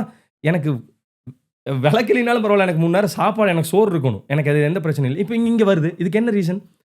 அங்க சப்போர்ட் பண்ற அகைன்ஸ்ட்டா இருக்கிற அதே சேம் பார்ட்டி இங்க வந்து இதுக்கு வந்து ஆதரவா இருக்கிறாங்க. ம். 2க்குமே முரண்பாடு இருக்கு. அப்ப என்னன்னா, அங்க அந்த மக்களுக்கு வந்து ஒரு நல்ல விஷயம்னா, அந்த யூனிட்டி வந்து இருக்குங்க. புரிஞ்சுதுங்களா? இப்ப இங்க வந்து நம்மளுக்கு யூனிட்டி இல்லாம இருக்கிற காரணம் வந்து பார்த்தீங்கன்னா, அந்த சூழலே அதுக்கு தகுந்த மாரி வந்துருதுங்க. இப்ப ஸ்டூடண்ட்ஸ் வந்து அரசியல் படுத்தப்படணும் அப்டின்னா, நீங்க வந்து இங்க எலக்ஷன் எல்லாம் கண்டக்ட் பண்ணணும். இப்ப ஐ திங்க் லாஸ்ட் 7, 8 இயர்ஸா இங்க எலக்ஷனே நடக்கல. ம். இப்ப புரிஞ்சுதுங்களா? அப்ப எங்க இருந்து எங்க சுத்தி வந்தீங்கனாலும், பொலிட்டிக்கலா தான் அது வந்து நிக்கும். இந்த அறிவு இல்லாம உங்களால எந்த விஷயங்களுமே வந்து செய்ய முடியாது. நான் அதனால நீங்க இறங்கி போராடி அதெல்லாம் முதல்ல உங்களுக்கு இந்த புரிதல் தெரியணும். தெரிஞ்சதுக்கு அப்புறம் இதுக்கு நம்ம என்ன ஸ்டெப் எடுக்க முடியும்? உங்களுக்கு தெரிஞ்ச ஒரு 4 பேத்துக்கு இது சம்மந்தமான விஷயங்கள கொண்டு போங்க. இது இப்படி தான் பண்ண முடியுங்க. ம். வேற நம்மகிட்ட வேற என்ன இருக்கு? சின்ன சின்ன சேஞ்சஸ்லேருந்து கொண்டு வரும்போது ஆமாங்க. பெரிய சேஞ்ச் கொண்டு வந்து இப்ப தண்ணி இல்லைன்னா நீங்க எப்போ மக்கள் வந்து எப்போ இந்த புரட்சி எல்லாம் வருது, நடுது அப்படின்னு நடக்குதுன்னா, இனிமேல் வாழவே முடியாது அப்படிங்கிற ம். சிச்சுவேஷன் வரும்போது, அந்த ட்ரிக்கர் பாயிண்ட் ஆகும்போது, நீங்க வந்துருவீங்க. பட் இப்ப வரைக்கும் நமக்கு அது வரலங்கிறதுனால அது அந்த அந்த ட்ரிகர் இயற்கை வந்து ஆகுது. அ க அ இப்ப அதான் நான் சொல்றேன்லங்க. வரல அப்படிங்கிறது இல்லைங்க. நம்ம ஆல்ரெடி இருக்கோம். நம்மளோட நிலத்தடி நீர் மட்டம் எங்க இருக்கு? ஒரு வீடு கட்டுறவங்க மக்கள் கிட்ட ஆமா. சென்னை வந்து கம்ப்ளீட் ரெட் ஜோன்ல இருக்கு அப்படின்னும், 2ண்ட் பிளேஸ் கோயம்புத்தூர் அப்படிங்கிற மாரியும் நான் பார்த்ததே கிட்டத்தட்ட ஒரு 4, 5 வருஷம் முன்னாடி நியூஸ் பேப்பர்ல அத பார்த்தேன். எப்படி தெரிஞ்சு இந்நேரத்துக்கு அது இன்னும் மோசம் தான் ஆயிருந்திருக்கும் கண்டிப்பா. ஸோ ஆனா இது மக்கள் மத்தியில நெறைய பரவறதே இல்ல பார்த்தீங்களா, இந்த மாரி நியூஸ் எல்லாமே. இல்லைங்க. இங்க அதுதான் ஒரு விஷயம் சொல்லணும். ஒரு வீடு பார்க்கும்போது நீங்க ஜெனரலா யாராவதுட்ட கேட்டு பாருங்க. ஒரு வீடு வந்து பார்க்க போறீங்க அப்படின்னா, அவங்க ஃபர்ஸ்ட்டு சொல்லுவாங்க, ரோட்டு மேல இருக்குதா? ஹாஸ்பிட்டல் பக்கத்துல இருக்குதா? காலேஜ் இருக்குதா? எல்லாம் பேசுவாங்க. நிலத்தடி நீர் மட்டம் என்ன லெவல்ல இருக்கு? ம். இங்க இதோட சோர்ஸஸ் என்ன? ம். ஒரு பில்டிங்கோட விஷயத்த வந்து எத பொறுத்து தீர்மானிக்கிறீங்க அப்படின்னு பார்த்தீங்கன்னா, அங்குள்ள நீர்வளத்த பொறுத்து தான் தீர்மானிக்கப்படும். ம். நீர்வளம் என்னவா இருக்குங்கிறது தெரிஞ்சு தான் நீங்க அந்த இடத்துக்கே போகணும். ம். ரீசென்ட்டா லாஸ்ட் இயர் வந்து பார்த்தீங்கன்னா, நம்ம எட்டிமடையில ஒரு ஃபேமஸான காலேஜ். அங்க வந்து வாட்டர் ஷார்டேஜ் ஆயிடுச்சுங்க. ம். ஓகே. அது என்ன காலேஜ்ன்னு எனக்கு தெரியும். அப்படியா? ஓ! காலேஜ்ல நடந்ததுங்க. இத்தனைக்கும் அது எவ்வளோ இன்டீரியரா இருக்கக்கூடிய இடம் இல்லைங்க? இருக்கு. நீங்க என்ன அங்க கிரவுண்ட் வாட்டர் லெவல் என்னவா இருக்குது? அது அதுக்கு சேமிக்கிறதுக்கான வழிமுறைகள் என்ன? ம். யார்கிட்ட பர்மிஷன் கேட்டு எவ்வளோ அடிக்கு நீங்க போடணும்னு எல்லாமே இருக்குல்லங்க. ம். அப்ப அந்த கிரவுண்ட் வாட்டர வந்து நீங்க டெவலப் பண்றதுக்கான நடவடிக்கைகள் என்ன எடுக்கப்பட்டது? இப்போ ஒரு வா நீர் நிலத்தடி நீர் சேமிக்கணும் அப்படின்னா, நம்ம இதில பொறுத்தவரைக்கும் ஒரு ஃபோட்டோ எடுத்து நீங்க அனுப்புனா போதுங்கிற மாரி லெவல்ல தான் இருக்குது. கரெக்ட். புரிஞ்சுதுங்களா? இம்ப்ளிமென்டேஷன்ல இல்லைங்க. கிடையாது. ஆ இப்போ கேரளால வந்து பார்த்தீங்கன்னா, அவங்க இம்ப்ளிமெண்ட் பண்றாங்க அத. ம். அது வந்து சாத்தியமாகுது. ம். அங்க எப்படிங்க அங்க வந்து தென்னந்தோப்புக்குள்ள நாங்க வந்து விசிட் பண்ணியிருக்கேங்க. தமிழ்நாட்டுக்கும் அங்கேயும் பார்க்கும்போது நீங்க அப்படியே அங்க இருக்கிற எந்த மரத்துக்குமே தண்ணி பாய்க்கிறது இல்ல. ம். எதுவுமே இல்லைங்க. அப்ப அந்த மரம் வளருது அப்படின்னா, அங்க எப்படி மலைகள் வந்திருக்குன்னா, அவங்க அந்த மலைகள வந்து புரொடெக்ட் பண்ணியிருக்காங்க. ம். அந்த நேச்சுரல் ரிசோர்ஸஸ் இருக்கு. அப்ப நான் யோசிச்சிருப்பேங்க. இங்க வந்து நான் வந்து ஒரு 2000 மரம் வச்சுட்டு நான் படுற பாடுக்கு, நான் அங்க வச்சிருந்தேனா, நான் வச்சா மட்டும் போதுங்க. அதே அதுவே வந்து வளர்ந்திருக்கும். வந்திருக்கும். அப்ப என்னன்னா, நம்ம அந்த அந்த நேச்சுரல் ரிசோர்ஸஸ் வந்து நம்ம கரெக்ட்டா யூட்டிலைஸும் பண்ணிக்கணும். சேம் டைம் இருக்கிறத கரெக்ட்டா பாதுகாத்துக்கணும்னாலே போதுங்க. இதுதான். நீங்க இந்த பேசும்பொழுது இப்போ 2000 மரம் நட்டதாக அந்த ஒரு வார்த்தைய சொன்னீங்க. அத பத்தி கொஞ்சம் சொல்லுங்களேன். இது இப்போ நம்ம மரம் வைக்கும்போதுங்க, நான் இது உள்ளுக்குள்ள வந்து கத்துக்கிட்டதாங்க. இப்ப நம்ம ஸ்ப்ரெட் லவ் ஃபவுண்டேஷன் நான் என்ஜிஓ ஸ்டார்ட் பண்ணி அது நியர்லி இப்போ 5 இயர்ஸ் தாண்டியாச்சுங்க. அப்ப நாங்க என்ன பண்ணுவோம்னா, சாப்லிங்ஸ் எல்லாம் கிடைக்குதுன்னு சொல்லி அந்த சாப்லிங்ஸ் எல்லாம் வாங்கி குடுப்போம். நாங்களும் கொண்டு போய் எல்லாம் வச்சு பார்ப்போம். அதோட சக்சஸ் ரேட் வந்து பார்த்தீங்கன்னா 20%, 30% அந்த மாரி இருக்கு. அப்ப நீங்க என்னன்னா, சாப்லிங்ஸ வந்து பப்ளிக் பிளேஸ்ல வச்சு கொண்டு வரதுங்கிறது ரொம்ப ரியலி சேலஞ்சிங். இப்ப இந்த அப்போ என்னன்னா, சாப்லிங்ஸ் நீங்க வந்து பாதுகாத்து கொண்டு வரணும் அப்படின்னா, நீங்க கம்பி வேலி போடணும். கம்பி வேலி போட்டு அதுக்குள்ள வந்து சொட்டு நீர் போடணும். கம்பி வேலி போடுறதுக்கு கிட்டத்தட்ட 80 அடிக்கு அது 23,000 பக்கம் ஆகுதுங்க. இப்ப நீங்க வந்து 1 ஏக்கர், 2 ஏக்கர்ஸ்க்கெல்லாம் போடணும்னா, அதோட காஸ்ட் எங்க? அப்புறம் அங்க வந்து உங்களுக்கு கிரவுண்ட் வாட்டர் ஃபெசிலிட்டி இருக்கணும். ட்ராப் அந்த நம்ம சொட்டு நீர் பாசனம் வந்து போடணும். இதெல்லாம் போட்டானா தான் அந்த சாப்லிங் வந்து நீங்க கொண்டு வர முடியும். புரிஞ்சுதுங்களா? அப்புறம் இதெல்லாம் வந்து நம்மளுக்கு பப்ளிக் பிளேஸ்க்கு ஏரி, குளத்த சுத்தி நீங்க போய் எங்க இதெல்லாம் போட்டு நம்ம பண்ணிட்டு இருக்கிறதுங்க. எங்க இருக்குதோ அங்க பண்ணலாம். எல்லா இடத்துக்கும் அது செட் ஆகாது. அப்பதான் நம்ம வந்து என்ன முடிவு பண்ணோம்னா, நம்ம வைக்கிற மரங்கள் எல்லாம் பெரிய மரங்களா வைக்கணும். அது மெச்சூர் ட்ரீஸா இருந்ததுனா தான் சர்வைவல் ஆகுங்கிறது எனக்கு தெரிஞ்சுதுங்க. அதுக்கப்புறம் நம்ம வைக்கிற மரங்களெல்லாம் 6 ஃபீட்டுக்கு மேல வைக்க ஆரம்பிச்சதுங்க. ஓ! நீங்க வைக்கும்போதே 6 அடி தான் கொண்டு கொண்டு வர்றீங்க. வரேங்க. ஓகே. அப்போ நம்ம அதுக்கு வந்து நம்ம வளர்த்தி கொண்டு வரணும். இல்ல ஆல்ரெடி வளர்த்தி வச்சிருக்காங்க. அவங்க கிட்ட இருந்து இந்த 6 ஃபீட், 7 ஃபீட், 8 ஃபீட் ட்ரீஸ் எல்லாம் வாங்கி அத வச்சு, அத கொண்டு வரும்போது எனக்கு வந்து நெறைய விஷயங்கள் வந்து புரிஞ்சுதுங்க. ஸோ லட்சக்கணக்கில நம்ம கவுண்டிங் வந்து ஈஸியா சொல்லிர்லாங்க. நம்ம வாங்குன பணம் எத்தன வந்தது? எவ்வளோ ம். சர்வைவ் ஆச்சு? ம். அப்பதான் நம்மனால அத விஷயங்கள் வந்து புரிஞ்சுக்க முடியுதுங்க. அப்போ நம்ம எவ்வளோ வைக்கிறோங்கிறது முக்கியம் இல்லைங்க. தாண்டி அதில வந்து எவ்வளோ சர்வைவல் ஆச்சு அப்படிங்கிறது முக்கியம். அப்ப நம்ம வந்து என்னன்னா, ஒருத்தரும் அவங்களோட நல்ல காரியங்கள் இப்போ ஒருத்தர் பர்த்டே வருது, மேரேஜ் டே வருது. எங்க பாட்டி இறந்ததுக்கு கூட நாங்க மரம் வச்சு தான் நான் பண்ணேங்க. எங்க ம். பாட்டி இறந்து 1 வருஷம் ஆச்சுங்க. எங்க மாமா வைக்கும்போது அது 7 ஃபீட் இருந்தது. இப்ப அது 13, 14 அடிக்கு இருக்குங்க. எங்க ம். பாட்டி இறந்தாச்சுங்க. ம். ஆனா எங்க பாட்டி நினைவா ஒரு மரம் இருக்குல்ல. அது ம். எத்தனையோ பேத்துக்கு எத்தனையோ விஷயம் நல்லது செய்யுது. செய்யும் இல்லைங்களா? இப்ப நான் என்னோட மேரேஜ் டேவுக்கும் அந்த மாரி தாங்க. நான் எந்த செலிப்ரேஷன்ஸ் இந்த கேக் கட் பண்றது இதெல்லாம் நம்மகிட்ட இல்லைங்க. நான் ம். ஜென்ரலா இந்த மாரி போய்க்கிறது. ம்.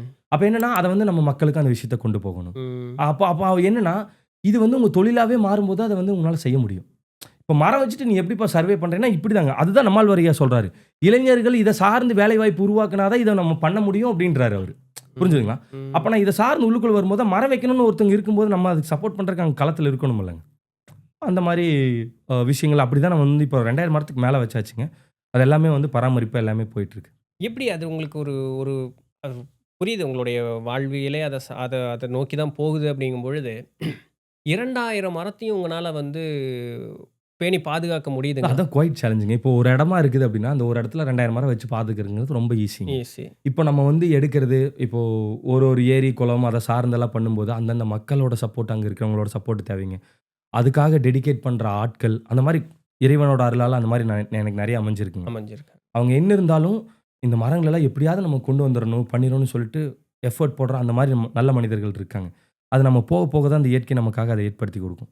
அப்படி அமைஞ்சதுதாங்க. இப்ப நான் சின்ஸ் இப்போ வீடியோ இவ்வளோ தூரம் மக்கள் பார்த்துருக்கும் பொழுது, ஒரு வேள இப்ப நம்ம வந்து ஒரு ரொம்ப அ குறுகிய வாழ்வியலுக்கு வந்துட்டோம். அதாவது ஒரு வீட்டுக்கும், இன்னொரு வீட்டுக்கும் ஒரே காம்பவுண்ட் வாலுங்கிற அளவுக்கு நம்ம வர அளவுக்கு நம்மளுடைய வாழ்வியல் வளர்ந்துருச்சு. ரோடு வசதிகளும் சின்னதாயிட்டே போயிட்டே இருக்கு. இப்படி மெஜாரிட்டி ஆஃப் பிளேஸஸ் இப்படி இருக்கக்கூடிய ஒரு சூழல். அட்லீஸ்ட் சிட்டிக்குள்ளன்னு வச்சுக்குவோமே. இப்ப இங்க வந்து யாராவது ஒருத்தரு கடைசிக்கு என் தெருவையாவது நான் நல்லா வச்சுக்கிறேன்ப்பா! அப்படின்னு ஒரு விருப்பப்படுறாங்க. இல்ல என் வீட்டு முன்னாடியாவது அப்படிங்கிற மாரி ஒரு விருப்பப்படுறாங்க. பட் அவங்களுக்கு என்ன மரம் வைக்கணும்னு தெரியல. ஏன்னா, ரொம்ப மரம் பெருசும் ஆயிறக்கூடாது.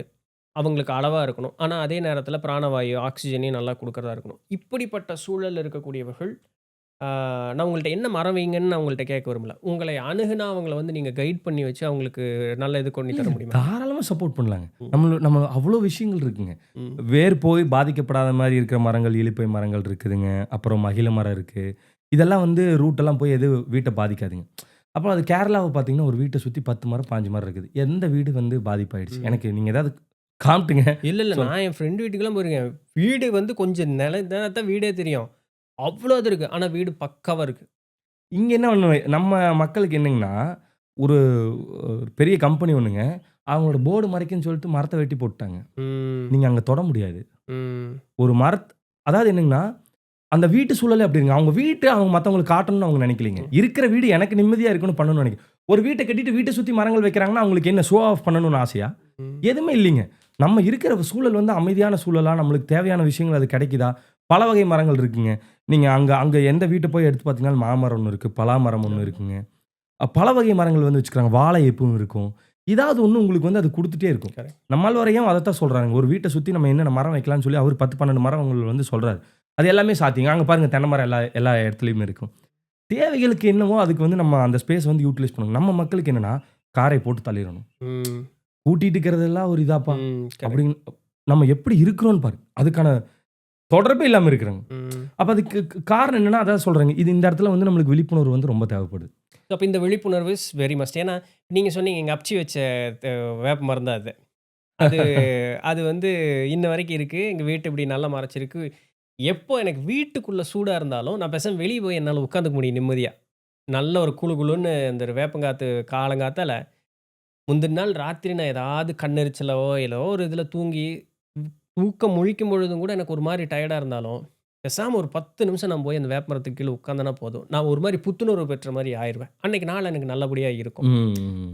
அப்ப அந்த மரத்தினுடைய மகிமை வந்து நான் சின்ன வீட்ல இருக்கேன், சின்ன இடத்துல இருக்கேங்கிறதெல்லாம் விட்டுட்டு, ஏதாவது ஒரு மரம் வைப்பது அப்படிங்கிறது வந்து ஒரு இன்னைக்கு இருக்கிற சூழல்ல அவசியமாவே மாறிப்போன ஒரு இல்லைங்க. அது சூழல். நம்மளோட நாட்டு ரக மரங்கள் தாங்க. ஏதாவது ஒரு மரங்கள் இல்லைங்க. இப்ப சைட்டுக்குள்ளலாம் போய் பார்த்தீங்கன்னா, அவங்க வசந்தராணின்னு ஒரு மரம் வச்சுட்டு இருப்பாங்க. ம். அப்புறம் டெர்மினாலியான்னு ஒண்ணு வைப்பாங்க. இதெல்லாம் வந்து அது தேவையே இல்ல தாங்க.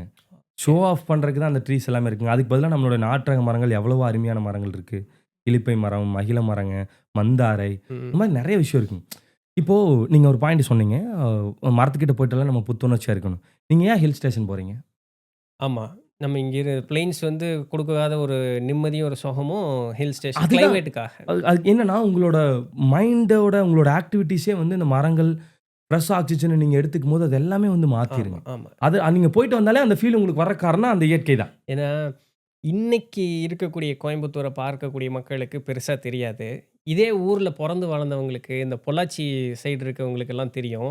அந்த மரங்கள் வந்து இப்படி மூடி இருக்கும்.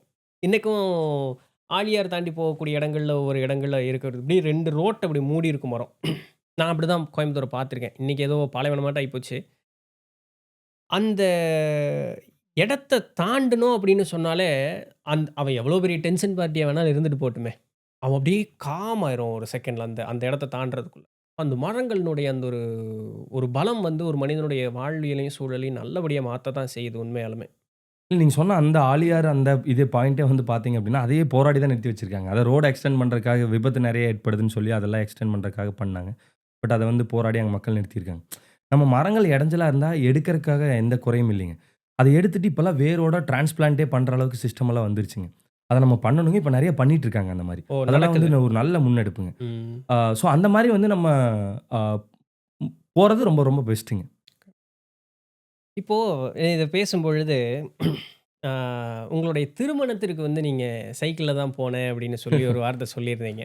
யாருமே அந்த மாரி ஒரு வேலைய பண்ணவே மாட்டாங்க. அத பத்தி ஒரு வார்த்தை சொல்லுங்களேன். ஏன்னா, ஃபிட்னஸ் அப்படிங்கிறது வந்து ஒரு பக்கம் இருக்கட்டும். இது ஃபிட்னஸுக்கும் தாண்டி எனக்கு அந்த சைக்கிள் அப்படிங்கிறது வந்து ஒரு ஒரு உங்களுடைய வாழ்வியலாவே அத நீங்க மாத்தி வச்சிருக்கீங்க இல்லைங்களா? சரி இத பத்தி கொஞ்சம் சொல்லுங்களேன். இதனால உங்களுக்கு கிடைத்த அனுபவங்கள் என்னென்னலாங்கிறத சொல்லுங்களேன். அதாவதுங்க இதுக்கு காரணம் இறையன்பு சாரோட புத்தகம் தான். ஓகே. அதாவது அவரு இப்ப என்ன சொல்றாருன்னா, கல்யாணத்துல ஆடம்பரம் அப்படிங்கிறது, கல்யாணத்துல உன்னோட பலத்த நீ காட்டக்கூடாது. ம். அது அது ரொம்ப கிளியரா அந்த பாயிண்ட் சொன்னாங்க. ம். அந்த ஒரு லைனு என்ன என்ன பண்ணுச்சுன்னா, ஓகே இது வந்து பெரிய லெவல்ல நம்ம கொண்டு போகக்கூடாதுங்கிறது எனக்கு ரொம்ப சிம்ப்ளிஃபை ஆயிடுச்சுங்க. அப்புறம் தான் நான் டிசைட் பண்ணி இந்த மாரி கோயம்புத்தூர் குருவாயூர்லயே மேரேஜ் பண்ணிக்கலான்னு. என் ஒய்ஃப் வந்து தலശ്ശേരിங்க லவ் மேரேஜ் தான். ம். அப்போ ஒய்ஃபும் வந்து அதுக்கு நல்ல சப்போர்ட்டுங்க. ஒய்ஃப் இல்லைன்னா இதெல்லாம் பாசிபிளே கிடையாது. பாசிபிள். அப்போ நான் வந்து என்ன யோசிச்சேன்னா, நம்ம எல்லா பர்ப்பஸ்க்கு இங்க இதெல்லாம் சைக்கிள்ல தான் போயிட்டு வந்துருக்கிறோம். ஏன் மேரேஜ்க்கு வந்து நம்ம போயிட்டா இப்ப நம்ம என்ன ஆயிடுவோம்? அப்படின்னு சொல்லிட்டு நான் கேட்குறேங்க. ஜோவிலாம் நம்ம ஃப்ரெண்ட்ஸ் சர்க்கிள்ல ஃபோன் பண்ணி கேட்குறேன். ஓகே சூப்பர் போலாம்ல அப்படின்ட்டாங்க. ஏன்னா என்ன சார்ந்து இருக்க சர்க்கிளும் அந்த ஃபிட்னஸ்ல இருக்கிறவங்க. அப்ப அது ஒண்ணு எனக்கு எனக்கு பொறுத்தவரைக்கும் கல்யாண மாப்பிள போற மாரி எனக்கு அந்த ஃபீல் எல்லாம் இல்லைங்க. எனக்கு அது ஒரு 150, 160 கிலோமீட்டர் தானே இதுல என்ன இருக்குது? அப்படிங்கிற மாரி தான் மைண்ட் செட்டா இருந்ததுங்க. அப்போ நாங்க ஒரு 5 பேர் வந்து இப்போ நான் போம்போது இல்ல எனக்கு கூட வரேன்னு சொல்லிட்டு ஒரு 6 பேர் 6 பேருங்க நாங்க. எல்லாருமே வந்து ஒட்டுக்கா தான் இங்கேருந்து சைக்கிள்ல போனோம். ஸோ அங்க போனதுக்கப்புறம் தான் அது வந்து வைரல் ஆனது. அந்த விஷயம் எல்லாம் அப்படி போனதுங்க. பட் என்னன்னா, அ அதில எனக்கு தெரிஞ்சுக்கிட்ட விஷயம் என்ன அப்படின்னா, இந்த இயற்கை வந்து ரொம்ப அற்புதமானது. நீங்க இந்த இயற்கைக்காக வேலை செய்யணும்னு நெனைக்கும்போது, இந்த இயற்கை வந்து உங்கள ஒரு நாள் ஒருபோதும் கைவிட்டுறாது. இப்போ அ நான் அந்த பாயிண்ட் தான் வந்து சொல்லியிருந்தேங்க. நீங்க சாதாரணமா ஒரு ஒரு மேரேஜ்ங்கிறது பலத்த காட்டுற இடமா தான் நெறைய பேத்துக்கு இருக்கு. நான் இங்க எப்படி பண்ணியிருக்கேன் பாரு, என் பொண்ணு கல்யாணத்த, பையன் கல்யாணத்த நான் இப்படி பண்ணிட்டேன் பாருங்கிறதுக்காக தான் பல பேரண்ட்ஸ் வந்து அப்படி உழைச்சு எல்லாமே பண்றாங்க. அது வந்து எனக்கு என்ன அப்படின்னா, சில இடத்துல தோங்கும்போது இருக்கிறவங்க பண்ணலாங்க. நான் அத தப்பு சொல்லல. இல்லாதவங்கலாம் வந்து நம்ம புஷ் பண்ணி அத வந்து ஷோ பண்ணணுங்கிற எந்த அவசியமே நம்மளுக்கு இல்லைங்க. அப்ப எனக்கு என்னன்னா, இது வந்து நம்மகிட்ட நம்மளோட லெவல் என்னன்னு தெரியும். நம்ம இதுக்கு மட்டும் இருந்து பண்ணா போதும் அப்படிங்கிறத நான் டிசைட் பண்ணிட்டேங்க. உண்மையா மனசார தான் அந்த விஷயத்த வந்து நான் எடுத்து முன்னெடுக்க போம்போது, ஃபேமிலிலலாம் கம்ப்ளீட் அகைன்ஸ்ட். ம். இப்படி பண்றதா இருந்தா உன் கல்யாணத்துக்கே நாங்க வரல. ம். அப்படிங்கிற மாரி இருந்து எங்க மாமாவே எங்க கல்யாணத்துக்கு வந்து வரலைங்க. மாமா ம். எனக்கு ரொம்ப ரொம்ப இம்பார்ட்டன்ட்டான பெர்சன். ஏன்னா அப்பா எனக்கு எந்த சப்போர்ட் இல்ல. எல்லாமே மாமா பண்ணி நான் வந்த பையன். அப்படி இருக்கும்போது அவரே இல்ல அப்படிங்கும்போது எனக்கு ரொம்ப மன அது ரொம்ப ஒரு மாரி ஒரு ம். இதா இருந்ததுங்க எனக்கு. ஆனா அந்த இடத்துலயும் எனக்கு அந்த புத்தகம் தான் வந்து கை குடுக்குதுங்க. நீ எடுத்த விஷயம் உண்மையா இருந்து கரெக்ட்டான விஷயம் இருந்தா, அத நீ ஒரு நாள் ஒருபோதும் அதிலருந்து விலகாத. நீ அதிலேயே நில்லு. கண்டிப்பா அந்த அது அது வந்து உனக்கு சப்போர்ட் பண்ணும் அப்படின்னாங்க. நான் அதே விஷயத்துல ஸ்டாண்டர்டா இருந்தேங்க. மேரேஜ் ஆனதுக்கப்புறம் என் மாமா வந்து என் மேரேஜ் பார்க்கலைங்க. ம். அதுக்கப்புறம் வந்து பார்த்தீங்கன்னா, நெறைய இதுல டிவில அதுல எல்லாமே வந்து அது டெலிகாஸ்ட் ஆகுது. ம். அவரு வந்து டிவில பார்க்குற ம். சிச்சுவேஷனுக்கு அத வந்து கொண்டு வந்து விட்டுச்சுங்க. ம். லைக் அது எப்படின்னா இந்த அப்போ உங்களுக்கு சொன்னது புரிஞ்சுதுங்களா? நீங்க வந்து இது நடக்கும்னு எதிர்பார்த்து பண்ணல. எல்லாத்துக்குமே அதாங்க. எனக்கு வந்து இந்த மாரி விஷயத்துல நடக்குதுன்னா, மத்தவங்களுக்கு வேற ஒரு விஷயத்துல நடக்கலாம். ஆனா உண்மையா, நேர்மையா இருந்து அந்த விஷயத்த செஞ்சோம்னா, இந்த இயற்கை வந்து உங்கள கைவிடாது. உங்கள அது வந்து லிஃப்ட் பண்ணிரும். ஸோ எனக்கு அது அப்படியே வந்து பார்த்தீங்கன்னா, அப்படியே ஒரு ஹைப் ஆயிடுது. அதாவது என்னன்னா, நான் நான் வந்து அத எப்படி பார்க்குறேங்கன்னா, ஆ நம்ம பண்ண விஷயத்துக்கு வந்து நான் நெறைய எஃபோர்ட் எல்லாம் போட்டுருக்கேங்க. சைக்கிளுக்காக நெறைய விஷயங்கள் எல்லாம் பண்ணி, நான் அப்பவே கிட்டத்தட்ட ஒரு 25,000 கிலோமீட்டர் பக்கம் எல்லாமே பண்ணியிருப்பேங்க. எதுலயுமே கிடைக்காத ஒரு விஷயம் 150 கிலோமீட்டர்ல எல்லாமே மாறுது. ம். 25,000 கிலோமீட்டர் பண்ணியிருக்கேன். இது மக்களுக்காக கொண்டு போய் சேர்க்கணும்னு தான் நான் அத்தனையும் பண்ணேங்க. ஆனா எனக்கு நடக்கல. அந்த 150 கிலோமீட்டர்ஸ்ல அது நடக்குது. ம். அப்ப என்ன சொல்லுவேன்னா, நீங்க எந்த பாயிண்ட்ல இருக்கீங்கன்னு உங்களுக்கு தெரியாது.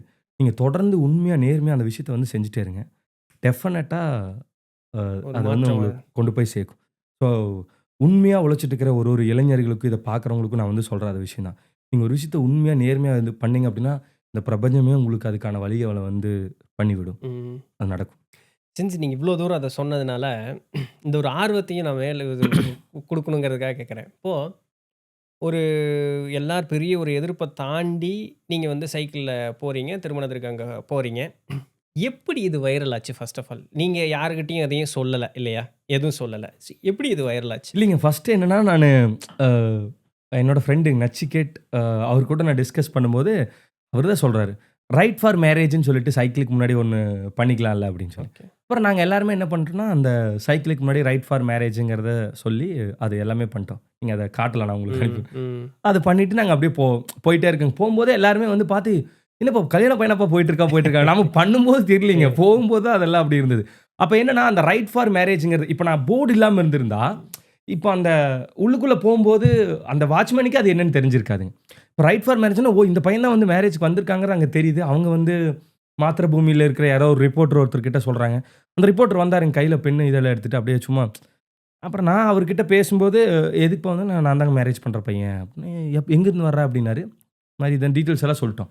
அவரு ஒரு ஆர்டிக்கிளா வந்து ம். அத பப்ளிஷ் பண்ணிர்றாரு.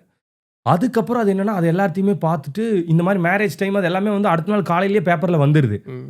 மத்த மீடியாஸ்ல இருக்கவங்க எல்லாருமே வந்து என்னன்னா, அத படிச்சிருக்காங்க. அவங்க எல்லாருமே வந்து வந்துட்டாங்க. ம். அப்ப என்னன்னா, நான் மேரேஜ்க்கெல்லாம் கிளம்பிட்டுருக்கிறேன். எல்லாம் ஒரே இதா இருக்குங்க. ம். அப்ப என்னன்னா, அப்போ நான் அந்த விஷயம் வந்து என்னன்னா, நான் மக்களுக்கு வந்து அந்த விழிப்புணர்வு வந்து எனக்கு கொண்டு போய் சேர்க்கறக்கு ஒரு பெரிய அ இதா அமைஞ்சதுங்க. ம். ம். அதே என் ஒய்ஃப் வந்து அதுக்கு நல்ல ஒரு சப்போர்ட்டுங்க. அவ வந்து அது கூட இருந்து அது பண்ணனால தான் என்னால வந்து அது பண்ண முடிஞ்சது. ஏன்னா, இப்ப நல்ல ஒரு கெமிக்கல் இன்ஜினியரா, ஒரு நல்ல பொசிஷன்ல, நல்ல சம்பளத்தில, வெளிய சொல்லிக்கலாம். கெமிக்கல் இன்ஜினியர்ன்னு சொல்லும்போது ஒரு மதிப்பு, மரியாதை உண்டான ஒரு வேல. இப்படி இருந்த ஒருத்தர் வந்து, இயற்கைய காப்பாத்துறேன் அப்படின்னு போறதுங்கிறது வந்து, பிராக்டிகல் நோட் என்னையா முட்டாள்தனமா இருக்க பொழைக்க தெரியாதவன. ஆன் அ பிராக்டிகல் நோட் இதுதான் அடுத்த வார்த்தையா வரும். இதுக்கு வந்து ஆ ஃபர்ஸ்ட் அப்பா, அம்மா சப்போர்ட்டு, சொந்தக்காரங்க சப்போர்ட் ஆப்வியஸ்லி இருக்க போறதில்ல. ஏன்னா, அந்த வார்த்தைய முதல்ல சொல்றது அவங்க. பின்ன தான் சுற்றுச்சூழல் மத்தவங்க சொல்றதுன்னு பாருங்க. அதையும் நெருக்கமா வர்றது மனைவி அப்படின்னு சொல்லக்கூடியவங்க. இவங்களுடைய சப்போர்ட்லாம் உங்களுக்கு எப்படி இருந்தது? நீங்க கல்யாணத்துக்கு முன்னாடியே ஜாப குவிட் பண்ணிட்டீங்களா? இல்ல இல்ல. நான் கல்யாணம் ஆனதுக்கு அப்புறமும் நான் 2017 பாஸ்ட் அவுட்டுங்க. ஓகே. ஸோ நியர்லி நான் 2024 வரைக்கும் ஜாப்ல தான் இருக்கேன். ம். அப்போ அ நம்ம இந்த விஷயத்த வந்து என்னன்னா, இப்போ அதான் சொல்றேங்க. எனக்கு காதல் திருமணங்க. ஒய்ஃப் வந்து இந்த சோசியலோட இன்ஃப்ளூயன்ஸ் இதுக்கெல்லாம் வந்து நீங்க ஒரு நல்ல வீடு வேணும், கார் வேணும். இத நோக்கி நீங்க போக ஆரம்பிச்சீங்கன்னா, உங்களால வேற எதுவுமே செய்ய முடியாதுங்க. ஒரு மிடில் கிளாஸ்ல இருக்கும்போது. அத நோக்கி தான் இது வந்து உங்கள வந்து புஷ் பண்ணும். தள்ளும். இப்ப லைக் சமுதாயம் அதுதான் தள்ளுது. நீங்க வந்து நம்ம ஒரு பிரைவேட் பேங்க் இந்தியாலயே நம்பர் 2ல இருக்கிற பேங்க்ன்னு வச்சுக்கோங்களேன். 2, 3 எந்த பேங்க் வேணா எடுத்துக்கோங்க. இவங்க ஹவுசிங் ஃபினான்ஸ் பண்ண ஆரம்பிச்சதுக்கு அப்புறம் தான் ஹவுஸ் எல்லாமே வந்து இவ்ளோ டெவலப் ஆக எல்லாமே வந்து ஆரம்பிச்சதுங்க. தப்பு சொல்லலைங்க. பட் ஆனா என்னன்னா, நம்மளோட லெவல் என்னன்னு தெரிஞ்சுட்டு, நம்ம ஒரு ஒரு லைஃப்க்கு ஒரு பர்ப்பஸ் இருக்குல்லங்க. கரெக்ட். அந்த பர்ப்பஸ வந்து நீங்க ரியலைஸ் பண்ணிட்டீங்கன்னா, இப்போ இதுதான் இந்த புத்தக வாசிப்பு மூலமா உங்களுக்கு தெரியறது. இப்போ நம்ம பர்ப்பஸ்ங்கிறது இந்த ஒரு வீடு, ஒரு காரு, நம்ம குடும்பத்த இப்படி கொண்டு போறது கிடையாது.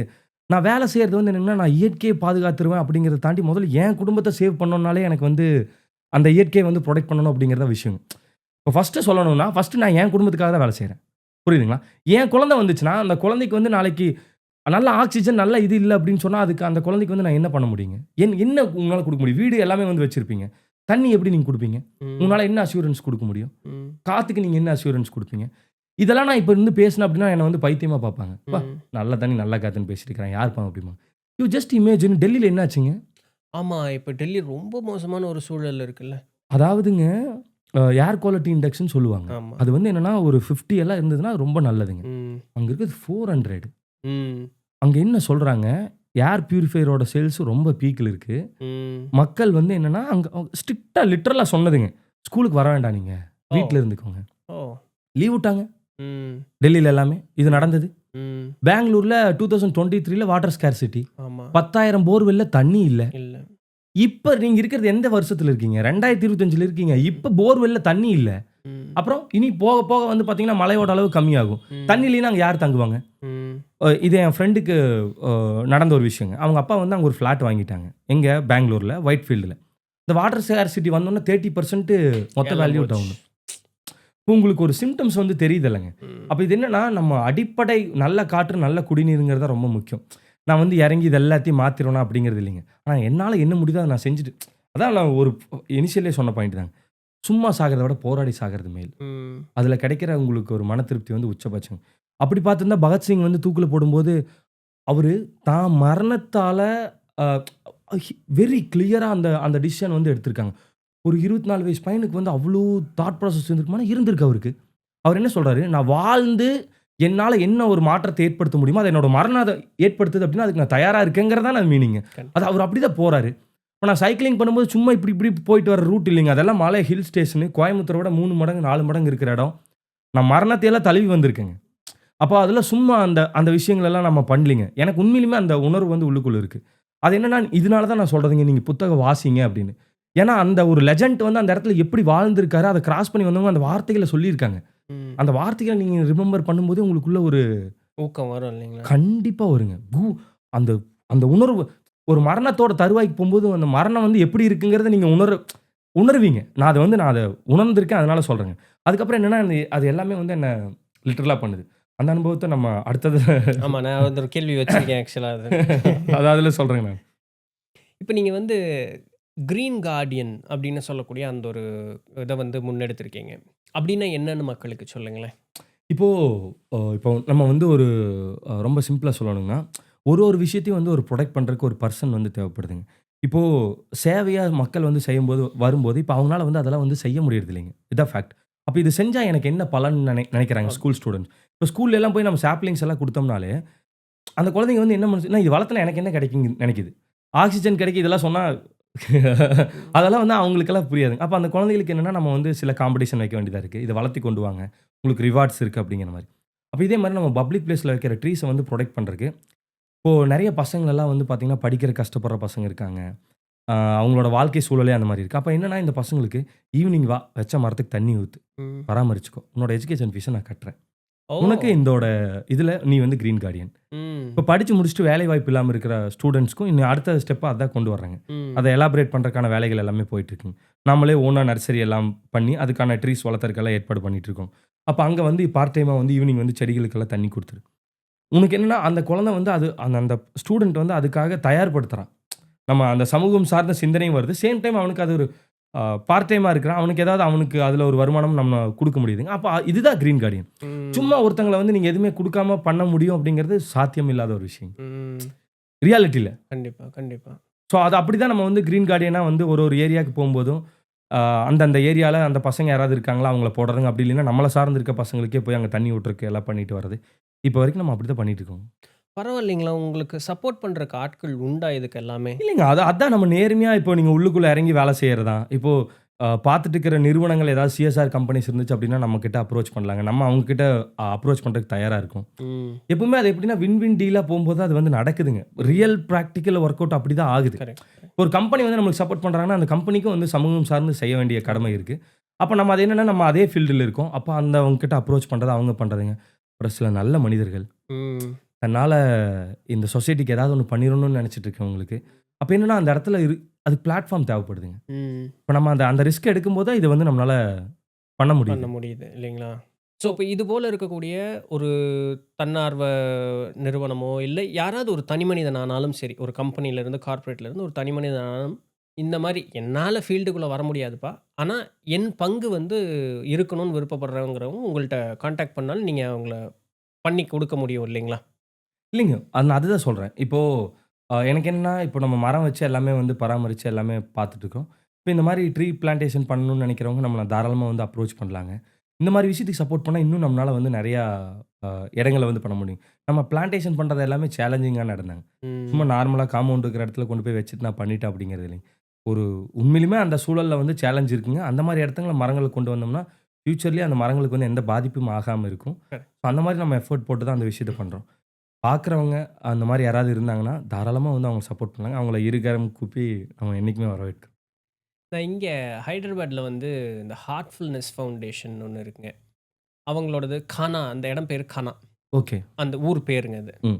அவங்களுடைய அந்த ஃபவுண்டேஷன் வந்து சாந்தி வனம் அப்படின்னு சொல்லிட்டு. ஸோ அதனால கானா சாந்தி வனம் அப்படின்னு சொல்லுவாங்க. ஓகே. ஹைதராபாத்ல இருக்கக்கூடிய ஒரு இடம். அந்த இடம் பார்த்தீங்கன்னா 30 ஏக்கர்ன்னு நெனைக்கிறேன். மேலேயே இருக்கும். 30, 40 ஏக்கர் பக்கம். வெறும் கரடு அது. அது வெறும் கரடு. மண்ணுல வந்து தண்ணி விழுந்ததுன்னா, அந்த தண்ணி நிக்க கூட செய்யாதுங்க. சல்லுன்னு உள்ள போயிரும். செகண்ட் சேலஞ்ச் என்னன்னா, அங்க மழையே வராது. ம். அது கரடு கம்ப்ளீட்டா.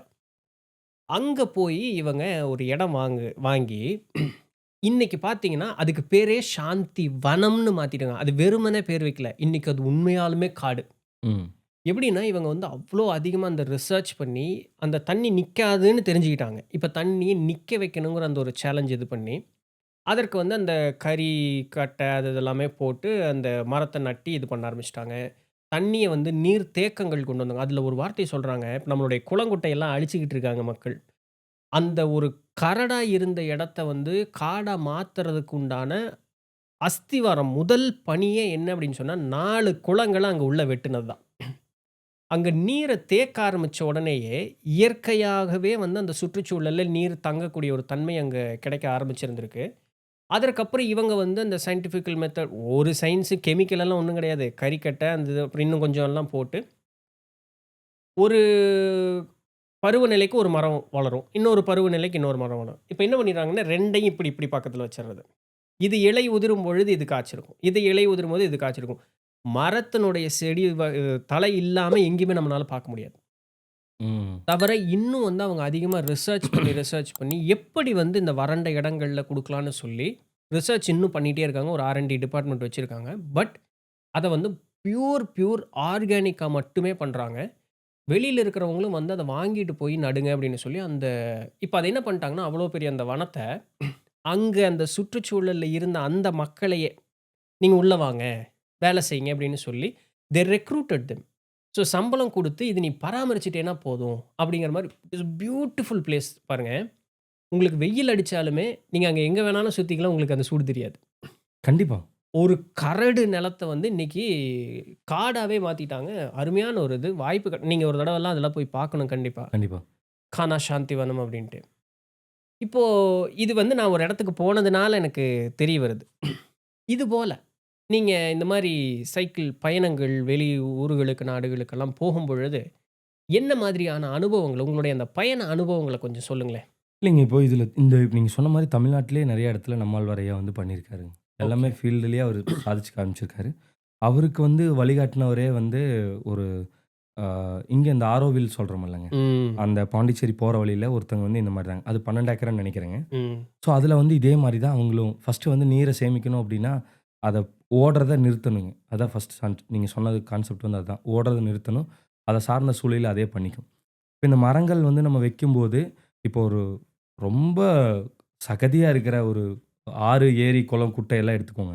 நீங்க அதில வந்து மரங்களெல்லாம் வச்சு கொண்டு வரும்போது, அந்த மரங்கள் எல்லாமே வந்து பார்த்தீங்கன்னா, அந்த நீர வந்து புதுப்பிச்சுரும். ஓ! புரிஞ்சுதுங்களா? தொடர்ந்து திருப்பி விட்டுட்டு இருக்கக்கூடாதுங்க. அதான் பிரச்சனை. ஒரு வாட்டி நடந்தத நீங்க வந்து ரெக்டிஃபை பண்ணி இயற்கை வந்து அத பண்ணிரும். நீங்க தொடர்ந்து விட்டுட்டே இருந்தீங்கன்னா, அத ஒண்ணும் பண்ண முடியாது. அந்த ம். மாரி மரங்களெல்லாம் வச்சு நல்ல ரிசல்ட் குடுத்த அந்த கேம்பிரிட்ஜ் ரிவர் சொல்லுவாங்க லண்டன்ல. அது வந்து அந்த மாரி தான் நடந்ததுங்க. ம். கேரளால ஒரு ரிவருங்க. ம். அந்த மாரி தான் அவங்க வந்து அத மாத்துனாங்க. அப்போ இது என்னன்னா, அ இதெல்லாம் செயல்படுத்த முடியுமான்னா முடியுங்க. ம். வாழ்க்கைய அதுக்காக அர்ப்பணிச்சு நம்ம வந்து உள்ள இறங்கணும். ம். இது பண்ணவங்க எல்லாருமே அப்படிதான் பண்ணியிருக்காங்க. ம். நம்மாழ்வார் ஐயா இதுக்காகவே இருந்து அவர் உருவாக்குன குறுங்காடுகள், காடுகள் ஏராளம். ம். அவர் எப்படின்னா இதே மாரி தான் அ இளைஞர்கள் எல்லாமே அந்த ஊர்ல இருக்கிற இளைஞர்கள் எல்லாமே எடுத்து அவங்களுக்கு ஒரு சம்பளம் குடுத்து, அவங்கள வச்சு அங்குள்ள ஆட்கள வச்சே மரங்கள் எல்லாமே கொண்டு வந்ததுங்க. அந்த மாரி ஸ்பேஸ் வந்து நெறைய இருக்குதுங்க. நெறைய பண்ண முடியும். ராஜஸ்தான்லலாம் நான் பார்க்கும்போதுங்க, நம்ம என்னடா சீம கருவேல மரங்கள் எல்லாம் சொல்றது. நம்மளோட ராமநாதபுரம் மாரி அங்க பெரும்பாலான இடம் இருக்குதுங்க. எல்லாம் ஃபுல்லாக இந்த சீம கருவேல மரங்கள். இது அவ்வளோ ஆபத்தான மரங்க. கரெக்ட். அதுவுமே இந்த குரோனா கார்பஸ் சொல்லுவாங்க. இப்போ குரோனா கார்பஸ்லாம் பார்த்தீங்கன்னா நம்மளோட புட்டிவிக்கி ரோட்லேயே இன்னும் இருந்துட்டு இருக்குதுங்க. ஈவன் நம்ம கார்பரேஷன் இது நம்ம தமிழ்நாடு கவர்மெண்ட்டே தடை பண்ணிருச்சுங்க. அது பண்ணி 6-7 மந்த் இருக்குங்க. இன்னுமே நம்ம ஏரி குளத்து கூட்டக்குள்ள அது மரம் இருந்துட்டு இருக்கு. அரசாங்கமே தடை பண்ணிச்சு. ஆனால் அரசாங்க இடத்துல அது இருக்குது. யார் போய் அதை பார்க்கறது, எடுக்கிறது, சொல்றது? இப்போ என்னங்கன்னா இந்த மாதிரி நிறையா வந்து தெரியாமல் மக்கள் அது அதோட நீங்கள் நல்ல விஷயம் செய்யணும்னாலும் பரவாயில்ல, மரம் வைக்கிறங்கிற பேரில் இன்னொரு சுற்றுச்சூழல் சூழலுக்கு ஆபத்தாக இருக்கிற மரங்களை கொண்டு வந்து வச்சிங்கன்னா நீங்கள் நம்ம என்ன பண்ண முடியும்? கரெக்ட். அந்த மாதிரி. ஸோ அந்த மாதிரி ஸ்பேசஸ் வந்து நிறையா இருக்குதுங்க, பண்ண முடியும். இப்போ அதுக்கான ஒத்துழைப்பு வந்து நம்மளுக்கு அரசாங்கத்துக்கிட்ட இருந்து வேணும். தனிப்பட்ட அந்த அந்த லோக்கல் உள்ள மக்களோட சப்போர்ட் இருந்தால் தான் நம்ம வந்து அதை சாதிக்க முடியும். நீங்கள் சொன்ன மாதிரி அதை நம்மளால் உருவாக்க முடியும் தான். பரவாயில்ல. இப்ப நான் வந்து கானசாந்தி வனம் இவ்வளோ தூரம் சொல்றேன் அப்படின்னு சொல்லும்பொழுது, இங்க லோக்கல்ல நடந்த விஷயங்கள் வந்து எனக்கு தெரியலங்கிறது வந்து 2 வகை. ஒண்ணு இது பாப்புலரைஸ் அதிகமா பண்ணல அப்படிங்கிற ஒரு காரணமா இருக்கலாம். இல்ல நான் தேடி படிச்சுக்கலங்கிறது 2வது ஒரு காரணமா இருக்கலாம். பட் இந்த மாரி பாப்புலரைஸ் எல்லாம் வந்து பண்ணியிருக்காங்களா? பண்ணியும் மக்களுக்கு இல்லைங்க, தெரியாம இருக்கா? கரூரில் நீங்கள் இப்போ கரூர் இருக்குல்லங்க, கரூரில் தான் வந்து ஐ திங்க் தமிழ்நாட்டிலே அதிகமாக வெப்பமாகக்கூடிய ஒரு பிளேஸ் வந்து இருக்குங்க. எனக்கு எக்ஸாக்டாக நேம் மறந்துடுச்சுங்க. நம்மாழ்வார் ஐயா வந்து அங்கே ஒரு பணத்தையே உருவாக்கியிருக்காருங்க. அந்த மாதிரி அவ்வளோ வறட்சியான பகுதிங்க. அந்த பகுதியை எல்லாம் ஃபுல்லாக மாற்றி இப்பவும் அது வந்து நம்மாழ்வார் ஐயாவோட பேரில் இயங்கிட்டு இருக்குங்க. பேர் ம். அது எக்ஸாக்டாக எனக்கு மறந்துடுச்சுங்க. கரூர்லேயே இருக்குது. நீங்கள் போய் அதையும் விசிட் பண்ணி பார்க்கலாங்க. அதுவே ஒரு பெரிய லெசன் தான். அங்கே ம். போகிறவங்கெல்லாம் இது எப்படி ஃபுல்லாக கரடிமேடாக இருந்த காட்டை வந்து அவர் ஃபாரஸ்ட்டை உருவாக்கியிருக்காருங்க. ம். ஐயாவோட முன்னெடுப்பில் இருந்து இருக்கிற விஷயங்கள் நம்ம வந்து நம்ம உள்வாங்கினோம்னாலே போதும் இல்லைங்களா? நிறைய விஷயத்த வந்து நம்ம கற்றுக்கலாங்க அங்கேருந்து. இப்போ நீங்க இப்படி சொல்லும்பொழுது, இந்த சைக்கிள் பயணங்கள்ல இருக்கும்பொழுது, இந்த இறக்கும் தருவாய்ங்கிற அந்த வார்த்தைகள்லாம் ஒரு வார்த்தை பயன்படுத்துனீங்க. அப்படி என்ன நிகழ்வுகள் நடந்தது உங்களுக்கு?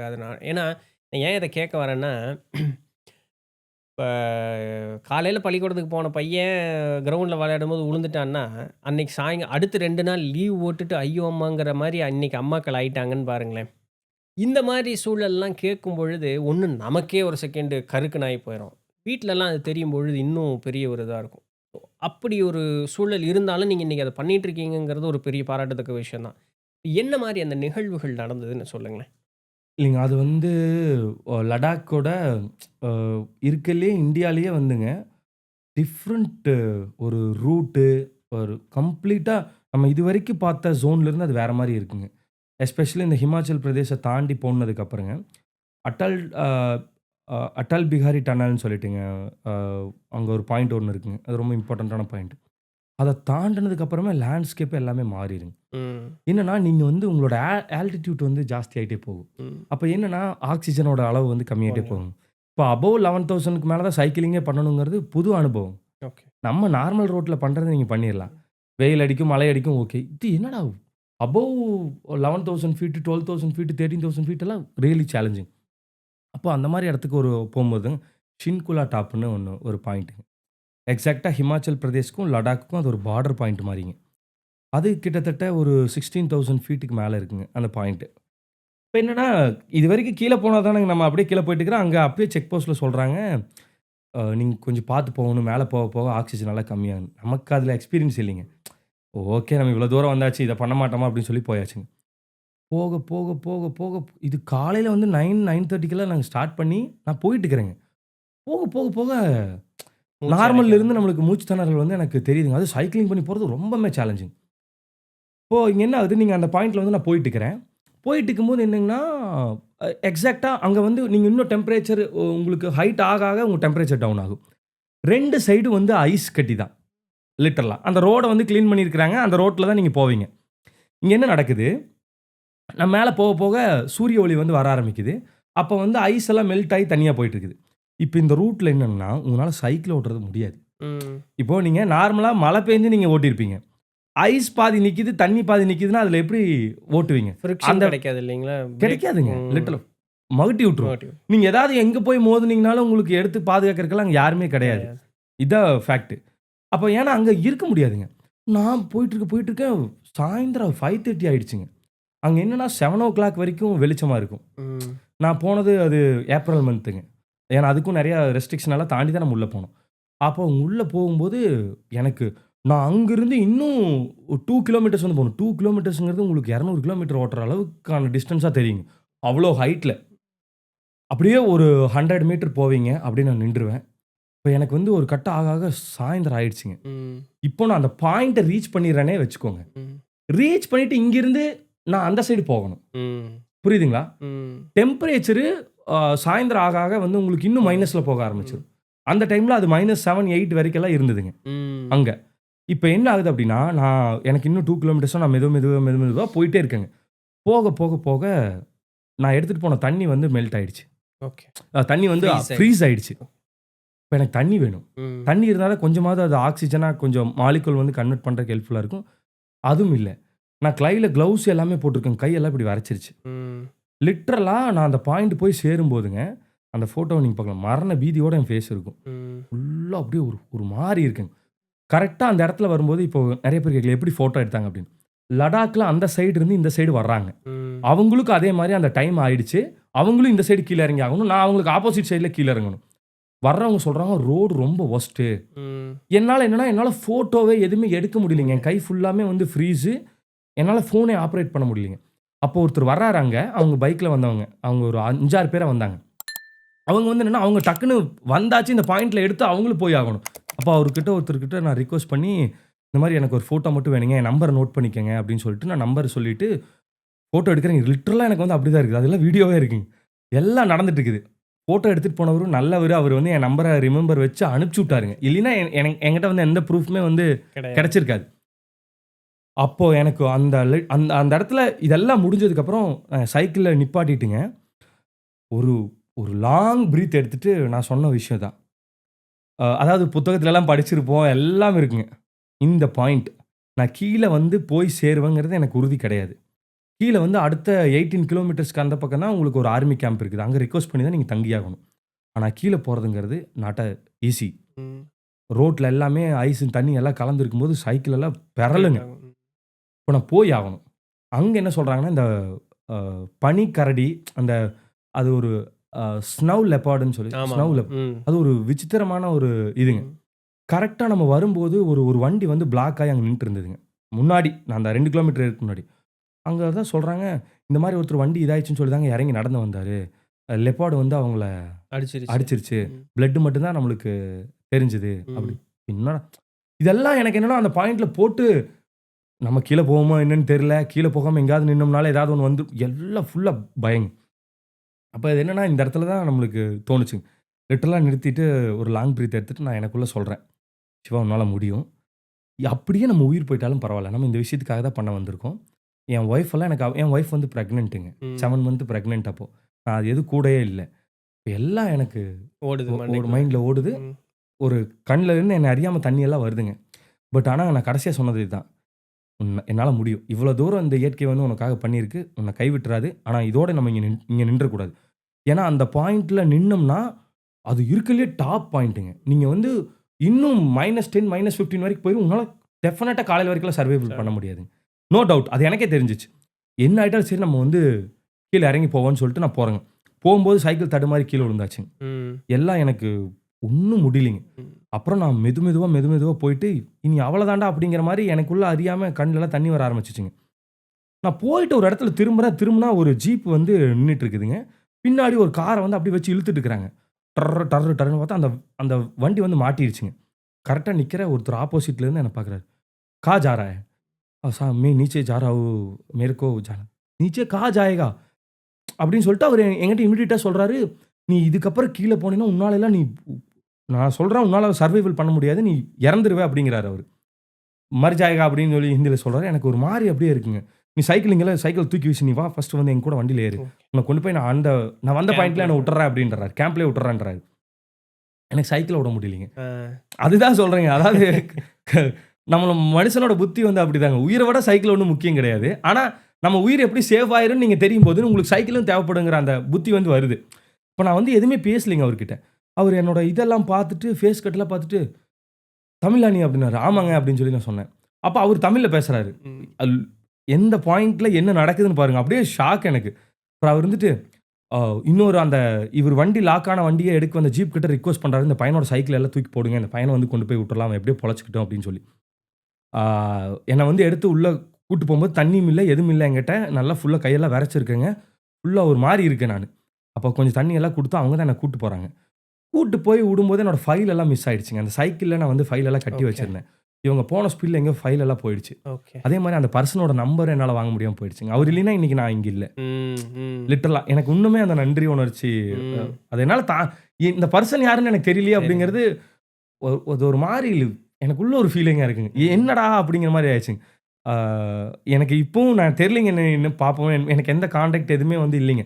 ஆனா என் நம்பர் நான் ஒருத்தர்கிட்ட குடுத்தேங்க. ம். அந்த பர்சன் வந்து எதுவும் ரெஸ்பாண்ட் திருப்பி பண்ணல. பண்ணல. எதுவும் என்னால பண்ண முடியாம போச்சுங்க. அது ரொம்ப வருத்தமா இருக்கு எனக்கு இப்போ. ஆனா அந்த பாயிண்ட்ல இருந்துங்க, இது முக்கியமான பாயிண்ட் இல்லைங்க. இதுக்கப்புறம் நடந்தது தான்.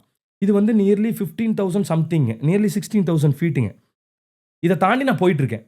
இதுக்கப்புறம் தான் வந்து லே வருது. லேக்கு அப்புறம் தான் நம்ம வந்து அடுத்த ஒரு பாயிண்ட் வந்து நம்ம பண்ணணுங்க. இப்ப லே வந்து நான் வந்துட்டேங்க. லே வந்ததுக்கப்புறம் என்னன்னா, எனக்கு இந்த சைக்கிளிங் ஜர்னிலேயே மத்ததெல்லாம் நடந்ததெல்லாம் கூட அவுட் ஆஃப் ஃபோக்கஸ்ல தான் இருக்குங்க. இங்க நடந்த இந்த பய உணர்வு மட்டும் எனக்குள்ள இருந்துட்டே இருக்குங்க. அப்புறம் தான் நான் ரியலைஸ் பண்றேன். ஆ, இதோட நம்ம போயிட்டோம் அப்டின்னம்னா, எனக்கு வாழ்நாள் முழுவதும் இது ஒரு பயமாவே இருக்கும். அப்ப நான் இங்க என்ன தப்பு பண்ணனோ, இத விட பெட்டரா நான் இன்னொன்னு பண்ணணும். அப்படிங்கும்போது எனக்கு ஆல்ரெடி இருந்ததுங்க கர்த்துங்லா பாஸ்ன்னு ஒரு பாயிண்ட் இருக்கு. அது வந்து வேர்ல்டுலயே 2nd ஹையஸ்ட் பாயிண்ட்டுங்க. இத விட அது ஒரு 1000 ஃபீட் ஹையஸ்ட். அத பண்ணணும். ம். இதோட நான் நிறுத்திறக்கூடாது. அப்படிங்கிறதுல நான் ரொம்ப கிளியரா இருந்தேன். அதே மாரி லேல போயிட்டு என் சைக்கிள் எல்லாமே வந்து ரெக்டிஃபை பண்ணிட்டு, திருப்பி நான் பண்ணேங்க. இத விட பெட்டரா பண்ணேன். ஹையஸ்ட் பாயிண்ட்ல அத முடிச்சேன். ஆ, எனக்கு அங்க தான் வந்து ஒரு சாட்டிஸ்ஃபைட் இருந்ததுங்க. ம். ஏன்னா லைஃப்ல ஒரு இன்சிடென்ட் நடக்குது அப்படின்னா, அ அதுல அனுபவங்கள கத்துக்கிட்டு அத ரெக்டிஃபை பண்ணும்போது உங்களுக்கு வந்து அது ஒரு சாட்டிஸ்ஃபைட் இருக்கும். கண்டிப்பா. நான் இந்த மரண பயத்தோட இத விட்டுருந்தேன்னா, அ எனக்கு அது ஒர்த்தாவே இருந்திருக்காது. ம். அத ரெக்டிஃபை பண்ணி அத விட காத்துங்களா பாஸ்ல முடிச்சது அப்படிங்கிறது எனக்கு அது ரொம்ப முக்கியங்க. அதுவும் அந்த பாயிண்ட்ல நான் முடிக்கும்போது, வேலு நாச்சியாரோட ஒரு போஸ்டர் வச்சு தான் நான் வந்து முடிச்சேங்க. வேலு நாச்சியார் அவ்வளோ ரொம்ப முக்கியமான ஒரு பர்சன். ஆ, அது நீங்க அந்த ஃபுட்டேஜ்லயே இருக்கு. அத வந்து ம். காட்டலாம், பண்ணலாம். அது ம். எல்லாத்துக்கும் இருக்கும். ஸோ போராடுற ஒருத்தங்களுக்கும், தன்னம்பிக்கையோட இருக்கணும் அப்படிங்கிற ஒருத்தங்களுக்கும், நான் ரியல் லைஃப் இன்ஸ்டன்ட்டே எனக்கு வந்து இதா இருக்குங்க. அதுக்கப்புறம் எனக்கு என்ன ஆயிடுச்சுங்கன்னா, லைஃப்ல நடக்கிற எதுவுமே, இதுவே பார்த்தாச்சு நீ என்னங்கிற அப்படிங்கிற மாரி தான் உண்மையிலுமே எனக்கு வந்து அந்த உணர்வு வந்து எனக்கு குடுக்குது. எப்ப என்ன ம். நடந்துட்டாலும் இப்ப வந்து அதுக்கப்புறம் என்ன நான் பார்க்குற விதம் ம். எல்லாமே வேற மாரி இருக்குங்க. நீங்க செஞ்ச அந்த லடாக் அந்த இடத்த சொல்லும்போது, ஒரு வார்த்தை எனக்கு அது இன்னும் சரியா நுழைய மாட்டேங்குது. சோனம் சோனம் வாக்சூக். வாங்சுக்ங்க. ஆ. ஆ, ரொம்ப நல்ல கேள்வி. அதாவது நம்ம நண்பன் படம் பார்க்குறோம்லங்க. ம். நண்பன் படம் பார்த்துருப்போம். 3 இடியட்ஸ் அதோட ம். இதான்.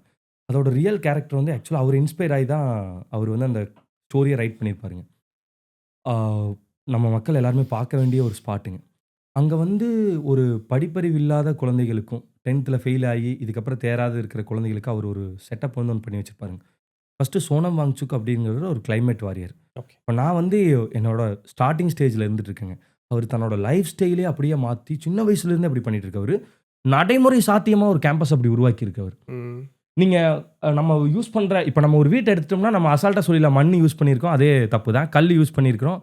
கர பாறைகள் எல்லாம் அடிச்சு பண்ணியிருப்போம். அவரோட கேம்பஸ்ல அந்த மாரி நீங்க எதையுமே சொல்ல முடியாதுங்க. ம். அவ்ளோ பக்காவா ஒரு சஸ்டெய்னபிலிட்டியா வந்து ஒரு விஷயத்த பண்ணியிருப்பாரு. அந்த ஸ்கூலுக்கு படிக்கணும்னாவே எலிஜிபிலிட்டியே 10த் 2 வாட்டி ஃபெயில் ஆனா தான் படிக்க முடியும் அப்படின்னு. அதான் எலிஜிபிலிட்டி. ஓகே. காசு பணம் இருக்கவங்கலாம் அங்க போயிற முடியாதுங்க. ம். அப்போ அந்த மனுஷன் வந்து தன் வாழ்க்கைய அர்ப்பணிச்சு, நம்ம ராணுவ வீரர்களுக்காக -20, -25 டிகிரி செல்சியஸ்ல சர்வை பண்றதுக்காக சோலார் ஹீட்டடு ஆ, டென்ட் வந்து பண்ணியிருப்பாருங்க. ஐஸ் டியூப்பா. கிளாசரிஸோட ஹப் அப்படின்னா அது லடாக் தாங்க. ம். அங்க மழையெல்லாம் பெய்யாது. ம். ஏன்னா டியூ டூ ஆல்டிட்யூட் அங்க எப்பவுமே வந்து பனிப்பொழிவு தான் பனி தான். இருக்குங்க. ஸோ அது வந்து மெல்ட் ஆயி தான் உங்களுக்கு தண்ணி, நம்ம கீழ கங்கை உருவாகுறது எல்லாமே அங்க அது அது அது அதோட ஹப். அந்த கிளைமேட் சேஞ்ச்னால அங்க வந்து அந்த விஷயங்கள் எல்லாமே வந்து நடந்துட்டு இருக்கும்போது, அதுக்கு ஆல்டர்னேட்டிவ்ஸா நம்ம வந்து ரியல் பிராக்டிகல் என்ன பண்ண முடியுங்கிறத அவர் வந்து இம்ப்ளிமெண்ட் பண்ணியிருக்காரு. சோலார் பேசிவ் பில்டிங் அது எல்லாமே வந்து பண்ணியிருப்பாரு. சஸ்டெய்னபிலிட்டி பத்தி தெரிஞ்சுக்கணுங்கிறவங்க, அதில இம்ப்ளிமெண்ட் பண்ணணும்னு நெனைக்கிறவங்க எல்லாத்துக்குமே வந்து அவர் ஒரு மிகச்சிறந்த ஒரு ஆளு. நபரா இருக்கு. ம். ஆனா அப்படிப்பட்ட ஆள் இப்ப எங்க இருக்காருன்னா, ஜெயில்ல இருக்காருங்க. ஆ. நம்ம கவர்மெண்ட் வந்து அவர ஜெயில்ல வச்சிருக்குது. ஏன்? ஏங்க நீங்க மக்களுக்காக போராட வந்தா அப்புறம் நம்ம அங்க தான் இருக்கணும். அந்த மாரி தான் அங்க நடந்தது. இப்ப ரீசென்ட்டா லடாக்ல வந்து ஒரு வயலன்ட் ஆயிடுச்சுங்க. ஓ! அங்க வந்து என்னன்னா, அந்த மக்கள் வந்து அவரு அகிம்சை வழி எடுத்து வராங்க. கிட்டத்தட்ட ஒரு 6 ஆண்டுகளா அகிம்சையிலேயே போராடிட்டு இருக்காங்க. அதாவது என்னன்னா, சொந்த நிலத்திலேயே வந்து அகதியா வாழ்றது அப்படிங்கிறது, மத்த எல்லா இனத்த விட தமிழ் இனத்துக்கு அதோட அரும வந்து ரொம்ப தெளிவா புரியுங்க. ஸோ அதனாலேயே இந்த பாயிண்ட்டை சொல்கிறேன். இப்போ அந்த லடாக்குங்கிறது வந்து பார்த்தீங்கன்னா 2019 ஆர்டிகல் 370 எடுத்ததுக்கப்புறம் ஜம்மு காஷ்மீர் ஒரு யூனியன் டெரிட்டரியாவும், லடாக் ஒரு யூனியன் டெரிட்டரியாவும் மாற்றிட்டாங்க. மாற்றினதுக்கப்புறம் அந்த மக்களுக்கான அதிகாரத்தை அந்த மக்கள்கிட்ட கொடுக்கணும் இல்லைங்க. இப்போ அந்த மக்கள்கிட்ட அந்த அதிகாரம் கிடையாதுங்க. இது எல்லாமே சென்ட்ரல் கவர்மெண்ட். இது என்ன பண்ணுது, இந்த லேண்டை வந்து தனியாருக்கு தாரை வாக்கறக்கு முடிவு பண்ணிட்டாங்க. அப்போ உள்ள அங்கே மக்களோட வாழ்வாதாரம், ம். அப்போ அவங்க என்ன பண்ணுறாங்கன்னா, அதுக்கு தான் 6th ஷெட்யூல்னு சொல்லுவாங்க. இந்த ட்ரைபல் கம்யூனிட்டிஸ் இந்த மாதிரி மக்களுக்கு எல்லாமே அந்த 6th ஷெட்யூலுக்குள்ளே வந்துட்டாங்கன்னா, அவங்களோட கலாச்சாரத்தையும், நிலத்தையும் ப்ரொடெக்ட் பண்ணிட முடியுங்க. அவங்களோட அனுமதி இல்லாமல் உங்களால் இங்கே எதுவும் பண்ண முடியாது. ஆனால் இப்போ இந்த கவர்மெண்ட் என்னதுன்னா, அந்த அனுமதி வந்து கொடுக்க மாட்டேங்கிறாங்க. ம். ஏன்னா அது பிரைவேட் இடத்துக்கு வந்து கொடுக்கறதுக்காக இவங்க எல்லா வேலையும் செஞ்சுட்டாங்க. அப்போ அந்த நிலத்தை மீட்டா தானங்க உங்களால் அட்லீஸ்ட் கிளேசரிஸை வந்து ப்ரொடெக்ட் பண்ணணும். அந்த இது இருந்தால் தானே உங்களால் பண்ண முடியும். Correct. ஸோ அதுக்காக எல்லா அகிம்சையில் போராடிட்டு இருந்தவருங்க அவர். கடைசியில் வந்து ஒரு வயலண்ட்டு அந்த உண்ணாவிரதம் இருப்பாங்க. ம். உண்ணாவிரதம் இருக்கும்போது அதில் 2 மக்கள் வந்து சீரியஸ் ஆயிடுறாங்க. அதுக்கப்புறம் அதை பார்த்த மற்ற யங்ஸ்டர்ஸ் எல்லாம் வயலண்ட் ஆகி அது இதாக மாறிடுதுங்க. அதுக்கு வந்து இவரை வச்சு NSAல நேஷனல் செக்யூரிட்டி ஆக்டில் வந்து இவரை பிடிச்சி உள்ளே வச்சுட்டாங்க. ம். ஏன்னா அந்த போராட்டத்தை வந்து அப்படியே மடக்கிட்டு மடைமாற்றுறது அந்த மாதிரி விஷயத்துக்காக அதை வந்து இப்போ கையில் எடுத்து அந்த நல்ல மனிதர் இப்போ அங்கே இருக்கார். நான் அவரை வந்து சந்திச்சேங்க. ம். சந்திக்கும் போது எனக்கு நிறைய விஷயங்கள் வந்து ப்ராக்டிக்கலாக எப்படி ஒரு டாய்லெட்டில் வந்து தண்ணியே இல்லாமல் டாய்லெட் யூஸ் பண்ணுறாங்க, ம். நடைமுறை சாத்தியம். ம். அதை அப்படியே வந்து உரமாக மாற்றி அதை அப்படியே ஆப்பிள் ட்ரீஸ்க்கு அங்கே அந்த ஆப்பிள் எல்லாம் நம்ம பார்க்க முடியுங்க. எல்லாமே அங்கே வந்து பிளான்ட் பண்ணி யூஸ் பண்ணிட்டு இருக்கிறாங்க. அப்போ என்னன்னா சும்மா ஒரு விஷயத்த அப்படி பண்ணிட முடியாதுங்க. அர்ப்பணிச்சு அந்த அந்த ஒர்க் வந்து பண்ணியிருக்காங்க. ஸோ அதனால தான் அந்த பர்சன் வந்து நான் ரொம்ப இம்பார்ட்டண்ட்டான ஆளுன்னு சொல்றேன். சரி, அடுத்த ஒரு கேள்வியும் அந்த நார்த்லயே வர்றேன்.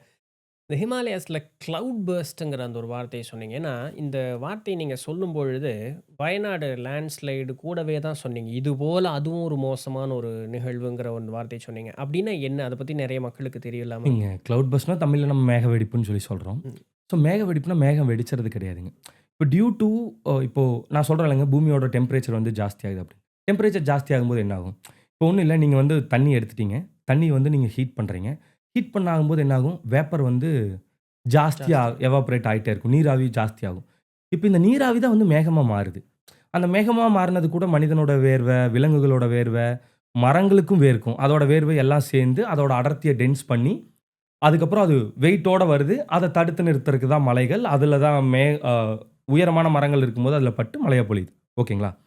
இந்த பூமியோட டெம்பரேச்சர் ஜாஸ்தி ஆகும்போது நீர் ஆவியாகிறது ஜாஸ்தி ஆகுங்களா? இப்ப கடல் பகுதியில இருக்கிற நீர் வந்து ஆவியாகும். ஜாஸ்தி ஆவியாகுமா? அப்ப இந்த ஆவியாகுற நீர் வந்து எங்க போகும்?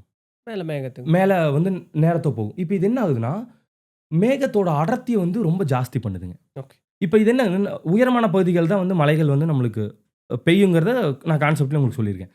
இப்ப இது என்ன ஆகுது, இந்த கடல் பகுதியில இருக்கிற அதிகமா ஆகுற வேப்பர்ஸ் எல்லாமே வந்து பார்த்தீங்கன்னா, ஹிமாலயன் ரீஜியனுக்கு தான் வந்து போய் சேருது. ம். அப்ப இங்க என்ன ஆகுதுன்னா, இப்போ இப்போ உங்கனால வந்து நான் 1 லிட்டர் தண்ணி குடுத்து உங்கள குடின்னு சொன்னா குடிச்சிருவீங்க. 1 குடம் தண்ணி குடிச்சிட்டு 1 குடம் தண்ணி முடியாது. குடிச்சிட்டு, நீங்க வந்து எனக்கு இந்த ஒரு 10 நிமிஷத்துல குடிச்சிருங்கன்னா, நீங்க எப்படி குடிப்பீங்க? முடியாது. முடியாது.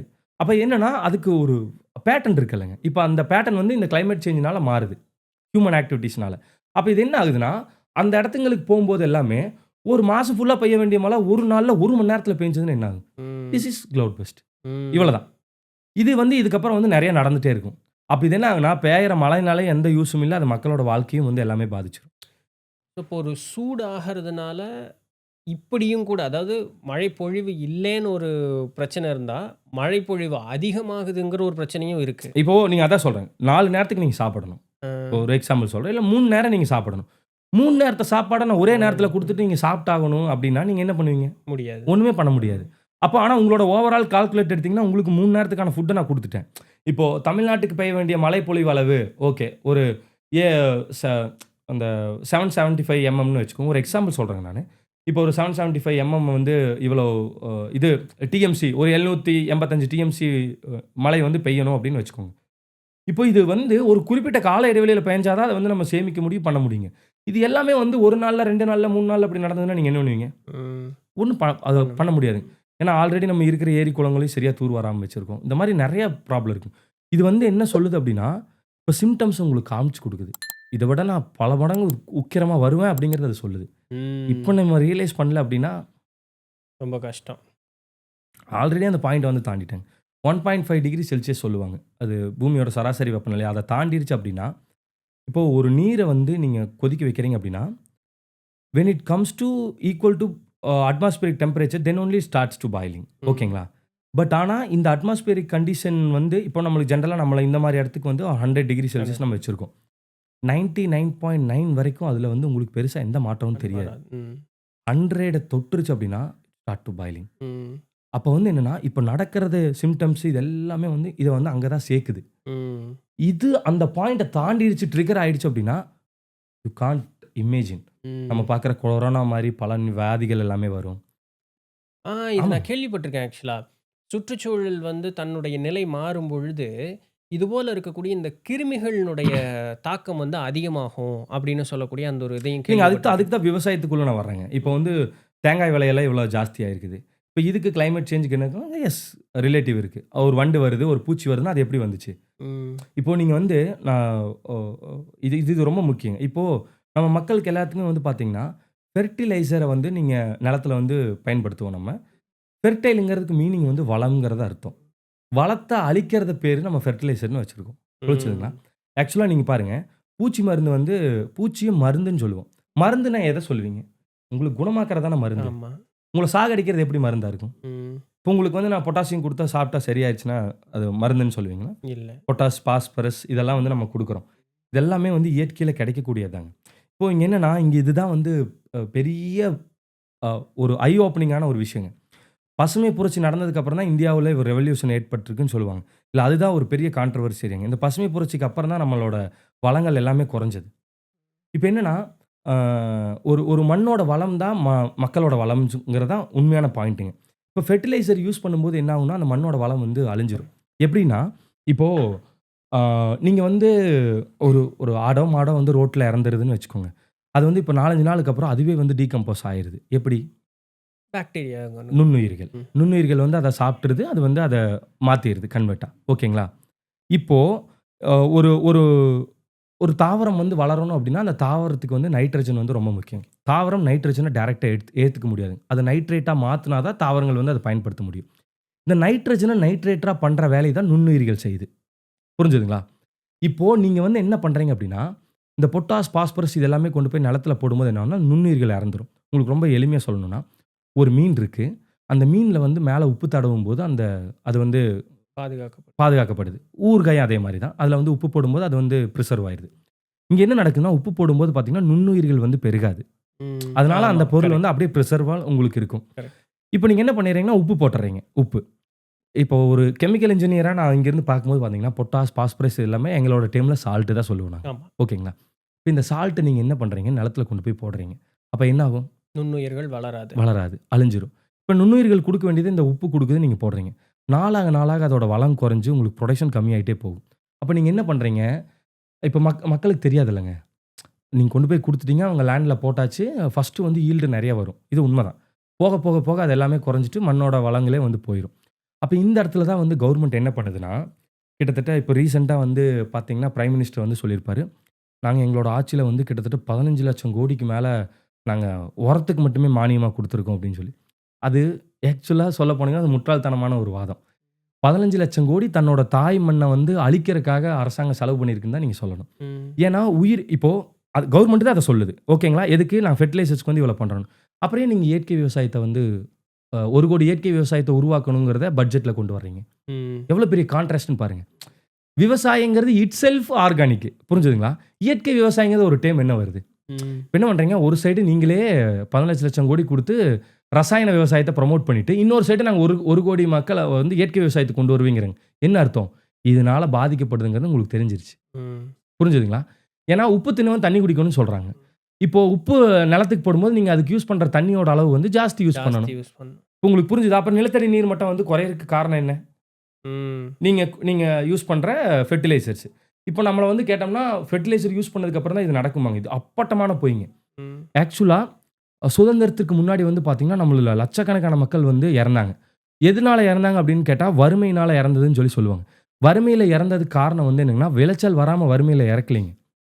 வறந்தது என்னன்னா இப்போ ஒரு மக்கள் வந்து ஒரு விவசாயம் போட்டு எடுக்கிறாங்கன்னா 3ல் இப்போ 4 பங்கு வருதுன்னா 4ல் 3 பங்கு வந்து நீங்கள் அரசாங்கத்துக்கு கொடுக்க வேண்டியதாக இருந்தது.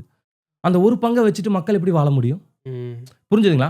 ஃபர்ஸ்ட்டு நம்மளோட மக்கள் தொகை எவ்வளோ இருந்துச்சு? ஃபர்ஸ்ட்டு ஸ்டார்ட்டிங் வித் எடுத்து பாருங்க. ரொம்ப சாதாரண இடத்துல இருந்து 5,00,000 10,00,000 சிந்து சமவெளி நாகரிகத்திலேருந்து நம்ம வந்து 35 கோடி வரைக்கும் வந்திருக்கோம். அப்பன்னா என்னன்னா, தேவைக்கேத்த அளவு நம்மகிட்ட லேண்ட் எல்லாமே இருந்திருக்கு. இவங்க தான் அதுக்கப்புறம் தான் யூஸ் பண்றாங்க. அதாவது என்னன்னா, இதுக்கு பின்னாடி உள்ள ஒரே விஷயம் என்னன்னா, செகண்ட் வேர்ல்டு வார் வந்து நின்னுச்சுல்லங்க. செகண்ட் வேர்ல்டு வார் நின்னதுக்கப்புறம், அந்த கன்னு, பாம் எல்லாம் தயாரிச்சிருந்தவங்களுக்கு வேலை இல்லாம போயிடுச்சு. அப்பதான் வந்து என்னன்னா, அதுக்கு யூஸ் பண்ற கெமிக்கல் வந்து எதாவதுக்கு யூஸ் ஆகுதான்னு பார்த்துருக்காங்க. அது விவசாயத்துக்கு வந்து பயன்படுது. புரிஞ்சுதுங்களா? அப்போ அத வந்து ஒரு பால் முல்லர்ன்னு சொல்லி ஒருத்தர் தான் வந்து அத ஃபைண்ட் அவுட் பண்றாருங்க. அவரு தான் வந்து என்னன்னா, இந்த மாரி விவசாயத்துக்கு பயன்படுத்தினா இது பெட்டரா இருக்குன்னு சொல்லிட்டு இன்ட்ரோடக்ஷன் பண்றாரு. ஃபர்ஸ்ட்டு இங்கிலாந்துல பண்றாங்க. அது பெரிய கலவரம் ஆயிருச்சுங்க அங்க. அதுக்கப்புறம் என்ன பண்றாங்க, இந்தியாக்குள்ள கொண்டு வர்றாங்க. வேர்ல்டு ஃபுல்லா விவசாயத்த பரப்புனதுக்கு தமிழர்களுக்கு எப்படி பங்கு இருக்கோ, அதே மாரி இந்தியால வந்து இந்த விவசாயம் அழியறக்கும், அழிஞ்சு அந்த லெவலுக்கு வந்ததுக்கும் தமிழர்களோட பங்கு இருக்கு. சுப்பிரமணியம்னு ஒருத்தர் இருந்தாருங்க. அவரு வந்து விவசாயத்துறை அமைச்சரா இருந்தாரு. அவருமே அப்புறம் நம்ம இருக்கிற மக்கள் எல்லாமே வந்து பார்த்தீங்கன்னா, நம்ம இந்தியாவோட பசுமை புரட்சியின் தந்தை யாருங்க? ஸோ, இப்போ இந்தியாவினோட பசுமை புரட்சியின் தந்தைன்னா நம்ம எம்.எஸ். சுவாமிநாதன் சொல்லி அவர வந்து படிப்போங்க. ஆனா, அவரு தான் இந்தியாவுல இந்த விவசாயம் இந்த அளவுக்கு இப்போ போயிட்டு இருக்கிறதுக்கான ஒரு மிக முக்கியமான காரணமும் அவரு தான். தப்பா போறதுக்கு. தப்பா போறது. ஆல்ரைட். ஓகே. என்னங்கன்னா, இப்போ இது நம்மாழ்வார் ஐயா ரொம்ப தெளிவாவே அத குறிப்பிட்டிருப்பாருங்க. ஏன்னா, நீங்க இதுக்குள்ள கொண்டு வந்ததுக்கு அப்புறம் தான் டிராக்டர்ன்னு ஒண்ணு உள்ள வருதுங்க. ஓகேங்களா? இப்போ நீங்க விவசாயத்தில வந்து பார்த்தீங்கன்னா, டிராக்டர் இல்லாம எதுவுமே பண்ண முடியாத இடத்துக்கு வந்துருச்சு. இப்போ இங்க என்ன பிரச்சனைன்னா, இப்போ நீங்க சும்மா சாதாரண ஒரு இடத்துல தொடர்ந்து நீங்க நடந்து போயிட்டு இருந்தீங்கன்னா, அங்க புல்லு கூட முளைக்காது. கரெக்ட். உங்களோட பாடி வெயிட் எவ்வளோ? என்னோடது என்ன 75 கிலோ இருக்கும். 75 கிலோ இருக்கிற ஆளு நடந்து தொடர்ந்து போயிட்டு வரும்போதே அங்க புல்லு முளைக்கிறது இல்ல. 2 டன், 3 டன் உள்ள டிராக்டர கொண்டு போய் நிலத்துக்குள்ள போட்டீங்கன்னா, ம். நிலம் ஆக்சுவலா மேல வந்து நீங்க எல்லாம் வாரி எடுத்துருவீங்க. கீழ வந்து பார்த்தீங்கன்னா, ரொம்ப இறுகும் ஆரம்பி. இறுகி போகும். அப்ப என்னன்னா, டிராக்டர்ஸ் வந்து உள்ள கொண்டு வர்றாங்க. எல்லாம் தட்ஸ் கார்ப்பரேட். அப்ப அதே மாரி ஃபெர்டிலைசர்ஸ் வந்து மக்கள் எப்படி பயன்படுத்தி நீங்க கொண்டு வரீங்க? போட்டா விளைச்சல் ஜாஸ்தியாகும்னு உள்ள கொண்டு வரணும். இது எல்லாமே வந்து பார்த்தீங்கன்னா, கார்ப்பரேட்டோட அந்த ட்ராப்க்குள்ள உள்ள வந்தது. அப்படி வந்து தான் இந்தியாக்குள்ள இது எல்லாமே நடந்ததுங்க. ம். அதுக்கப்புறம் தான் ஆடு, மாடுகள் எல்லாமே வந்து அழிஞ்சது.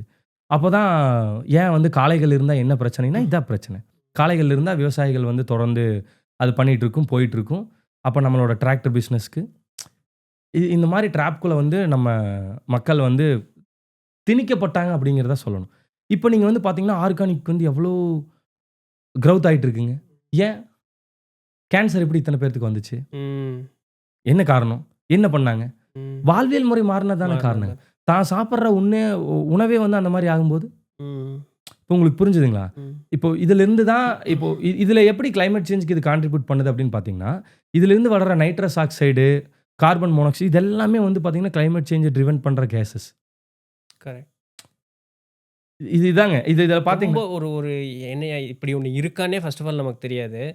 ஏன்யா இதெல்லாம் போய் பாதிக்குமான்னு கேட்டா, ஆமான்னு ஒரு விடை கிடைக்கும்போது, அந்த பாதிப்பு எவ்வளோ பெருசா வருதுன்னு கேட்கும்போது, மொத்த சுற்றுச்சூழலையுமே பாதிக்குது. அத தெரியாம இருக்கறக்கு அரசாங்கம் எல்லா வேலையும் செய்வாங்க. அத ப்ரமோட் பண்ணி கொண்டு வரக்கு. இப்ப என்னன்னா, ஒரு கட்டத்துக்கு மேல ஆக ஆக தான் இப்போ சிக்கிம்ல வந்து நானு ஒரு ஆரஞ்சு சாப்பிட்டேங்க. என் வாழ்க்கையிலேயே அந்த மாரி ஒரு ஆரஞ்சு பழத்த நான் சாப்பிட்டது இல்ல. ம். எக்ஸ்ட்ராடினரி டேஸ்ட் அப்படி இருக்குங்க. ஏன்னா அந்த ஸ்டேட்ல வந்து பார்த்தீங்கன்னா, ஃபுல்லா ஆர்கானிக் தான் பயன்படுத்துறாங்க. நீங்க நம்ப முடியாதுங்க. அவ்ளோ குவாலிட்டியா இருக்கு. இப்போ ஆர்கானிக்குக்கும், இன்ஆர்கானிக்குக்கும் வந்து உங்களால எப்படி கண்டுபிடிப்பீங்கன்னு கேட்டீங்கன்னா, டேஸ்ட்ட வச்சு தான் கண்டுபிடிக்க முடியும். நான் இது தேனீ நம்ம இந்த உலகத்திலேயே வந்து சிறந்த திராட்சை, அதாவது திராட்சை ரசத்திற்காக உற்பத்தி பண்ணக்கூடிய இந்த உலகத்தில் சிறந்த திராட்சை எங்கேன்னு கேட்டா, தேனி மாவட்டத்தில தான் இருக்காம். பட் அது வந்து இத்தாலி நகரத்துக்கு போறதில்ல. இத்தாலி நகரத்தில தான் இருக்கிறதுலயே சிறந்த திராட்சைகள் இருக்குன்னு சொல்றாங்க. பட் அது 2வது தரம் தானாம். முதல் தரம் தேனி மாவட்டத்தில தான் இருக்காம். ஆனா ஏன்யா போறதில்லைன்னு கேட்டா, அதுக்கு வந்து மருந்து அடிக்கிறதுக்குன்னு ஒரு கணக்கு இருக்காம். இன்ன மருந்து தான் அடிக்கணும். அதுவும் இப்படி தான் அடிக்கணும். ஸ்ப்ரே பண்ணிட்டே வருவானாம். நம்ம ஆளு இப்படி மோந்து ஊத்திட்டே போயிட்டு இருப்பானாம். இந்த திராட்சையை சரியாக பராமரிக்காத ஒரே காரணத்தினாலேயே, ம். இங்க இயற்கையா இருக்கக்கூடிய மிகுந்த உயர் ரக இருக்கக்கூடிய திராட்சை இந்த உலகத்தில மதிப்பே இல்லாம இருக்கிறது இருக்கு 1. இன்னொன்னு அந்த மருந்த வந்து இப்படி ஊத்துறதுனால ஒவ்வொரு இடத்துல போய் அந்த ஏன்னா திராட்சை கொத்து கொத்தா தானே இருக்கு. அந்த மருந்து வந்து செடிமெண்ட் ஆகி நிக்கும் பொழுது, அந்த திராட்சைகளே முழுக்க விஷத்தன்மை தோய்ந்ததாக அந்த திராட்சைகள் ம். மாறிடுது அப்படின்னு சொல்றாங்க. நீ ருசிக்கிறதுக்கு நல்லா இருக்கும். பட் அது ஆக்சுவலா நீ விஷத்த தான் சாப்பிட்டுருக்க. இனி என்ன கழுவுனேன்னாலும் அதனுடைய தன்மை அதிலிருந்து கிடைக்காது அப்படிங்கிற ஒரு இத சொல்றாங்க. இல்லைங்க. இப்ப அதான் அத நோக்கி தானங்க எல்லாமே வந்துருச்சுல்ல. இப்ப என்னன்னா, அ இப்போ தான் நெறைய பூச்சி விரட்டி, இயற்கை முறையில என்னென்னலாம் பண்ணணும் அப்படிங்கிறதெல்லாம் இப்போ தான் வந்து பயங்கரமா எல்லா பசுமை வீடன் வந்து எடுத்ததுக்கப்புறம் அது வந்து நெறையா சேஞ்சஸ் இருக்குங்க. அதுதாங்க. இப்ப அதுலலாம் நம்ம நெறைய விஷயங்கள் படிக்கும்போது நம்ம ரியாலிட்டில நெறைய விஷயங்கள் வந்து தெரிஞ்சுக்க முடியுது. மக்கள் வந்து விவசாயி ஏன் வந்து இன்னும் ஏழையாவே இருக்காருன்னு அது பார்த்தீங்கன்னா, விதை வந்து உங்கனால நீங்க போய் ஒருத்தர்கிட்ட இருந்தா வாங்கிட்டு வரணும். உரத்துக்கு நீங்க காசு குடுத்து தான் போயிட்டு வரணும். எல்லாம் பண்ணி முடிச்சதுக்கப்புறம் அத சேல்ஸ் பண்றதுக்கும் பெரிய நெருக்கடிகள். அதுல இது இதெல்லாம் இருக்கும்போது அவங்க எப்படிங்க மேல வர முடியும்? இடுபொருள் செலவு இதுக்கே இவ்வளோ செலவு பண்ணா அப்புறம் எங்கேருந்து வந்து லாபம் கிடைக்கும்? இது ஏன் கவர்மெண்ட் இதெல்லாம் வந்து பண்றாங்க, புரமோட் பண்றாங்க அப்டின்னா, இதுக்கு பின்னாடி உள்ள அந்த விஷயம் தான். கார்ப்பரேட் விஷயம் தான். இத தெரிஞ்சுக்கிட்டாலே, ஓகே. நம்மனால என்ன பண்ண முடியும்? இருக்கிற பிரச்சனைகள் எல்லாம் சிந்திச்சுட்டு இருந்தீங்கன்னா, எதுவுமே பண்ண பண்ண முடியாது. முடியும். ஸோ, அதுல நம்மனால வந்து என்ன பண்ண முடியும்னு நெனச்சுட்டு, நம்ம நம்மளோட வேலைய செய்ய வேண்டியது தான். அதான் ஒரே வழி. ஆ, பட்டுன்னு ஒரே வருதம்.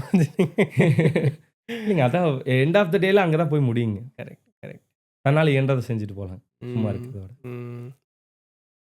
மகிழ்ச்சிங்க. எவ்ளோ நெறைய செய்திகள் வந்து இவ்வளோ நேரம் பகிர்ந்திருக்கீங்க. அதாவது நெறைய சுவாரஸ்யமான தகவல். நம்ம இன்னைக்கு ஒரு ஒரு இடத்துல சேஃபா இருக்கோம் அப்படின்னு நம்ம பார்த்தோம்னா, நான் பொறந்து வளர்ந்தது எல்லாமே கோயம்புத்தூர் தான். தமிழ்நாட்டுக்குள்ள வந்து இன்னும் துன்பப்படக்கூடிய மக்கள் வாழக்கூடிய இடம் இருக்கு அப்படிங்கிறதே வந்து இந்த மாரி நெறைய பேர் வெளிய நீங்க சுத்திட்டு வந்த ஆட்கள் சொல்லும்பொழுது தான் தெரியுது. நம்ம என்னமோ நெனச்சுக்கிறோம் தமிழ்நாடு நல்லா இருக்குப்பா. அழிஞ்சுகிட்டு தான் இருக்கு இன்னும் அழியலன்னு. இல்லப்பா ஏற்கனவே அழிஞ்ச இடமெல்லாம் இருக்கு அப்படின்னு நீங்க வெளிய போகும்பொழுது ஆட்கள் சொல்றதா இருக்கு. ஆனா, அதுபோல இருக்கக்கூடிய இடங்கள இன்னும் மீட்டெடுக்க முடியும் அப்படின்னு சொல்லக்கூடியதற்குண்டான சாத்தியங்களும் இருக்கு அப்படிங்கிறதையும் நீங்க சொல்றீங்க. 1. இப்படி இருக்கும் பொழுது, வடதேசங்களுக்கு போம்பொழுது அது இத விட இன்னும் ரொம்ப மோசமா இருக்கு.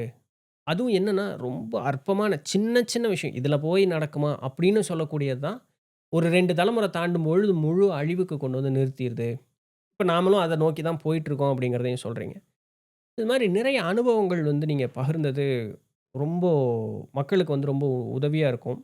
கண்டிப்பா உங்கள வந்து யாராவது ஒருத்தர் இந்த வீடியோவ வந்து கண்டிப்பா இந்த இயற்கை நமக்கு ஒரு யூனிவர்ஸ் ஒரு ஆன்ஸர் குடுக்குற மாரி கண்டிப்பா உங்களுக்கு யாராவது ஒருத்தர் உங்கள கான்டாக்ட் பண்ணணும் அப்படிங்கிறது என்னுடைய ஒரு ஒரு வேண்டுதலா நான் வச்சுக்கிறேன்.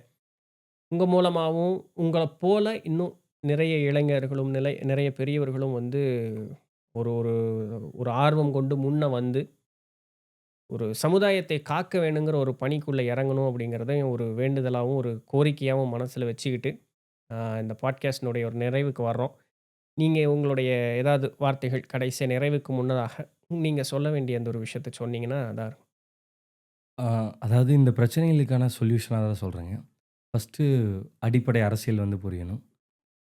அப்புறம் அ இந்த நமக்கு அத்தனையும் குடுத்தது வந்து இந்த பூமி தாய்ங்க.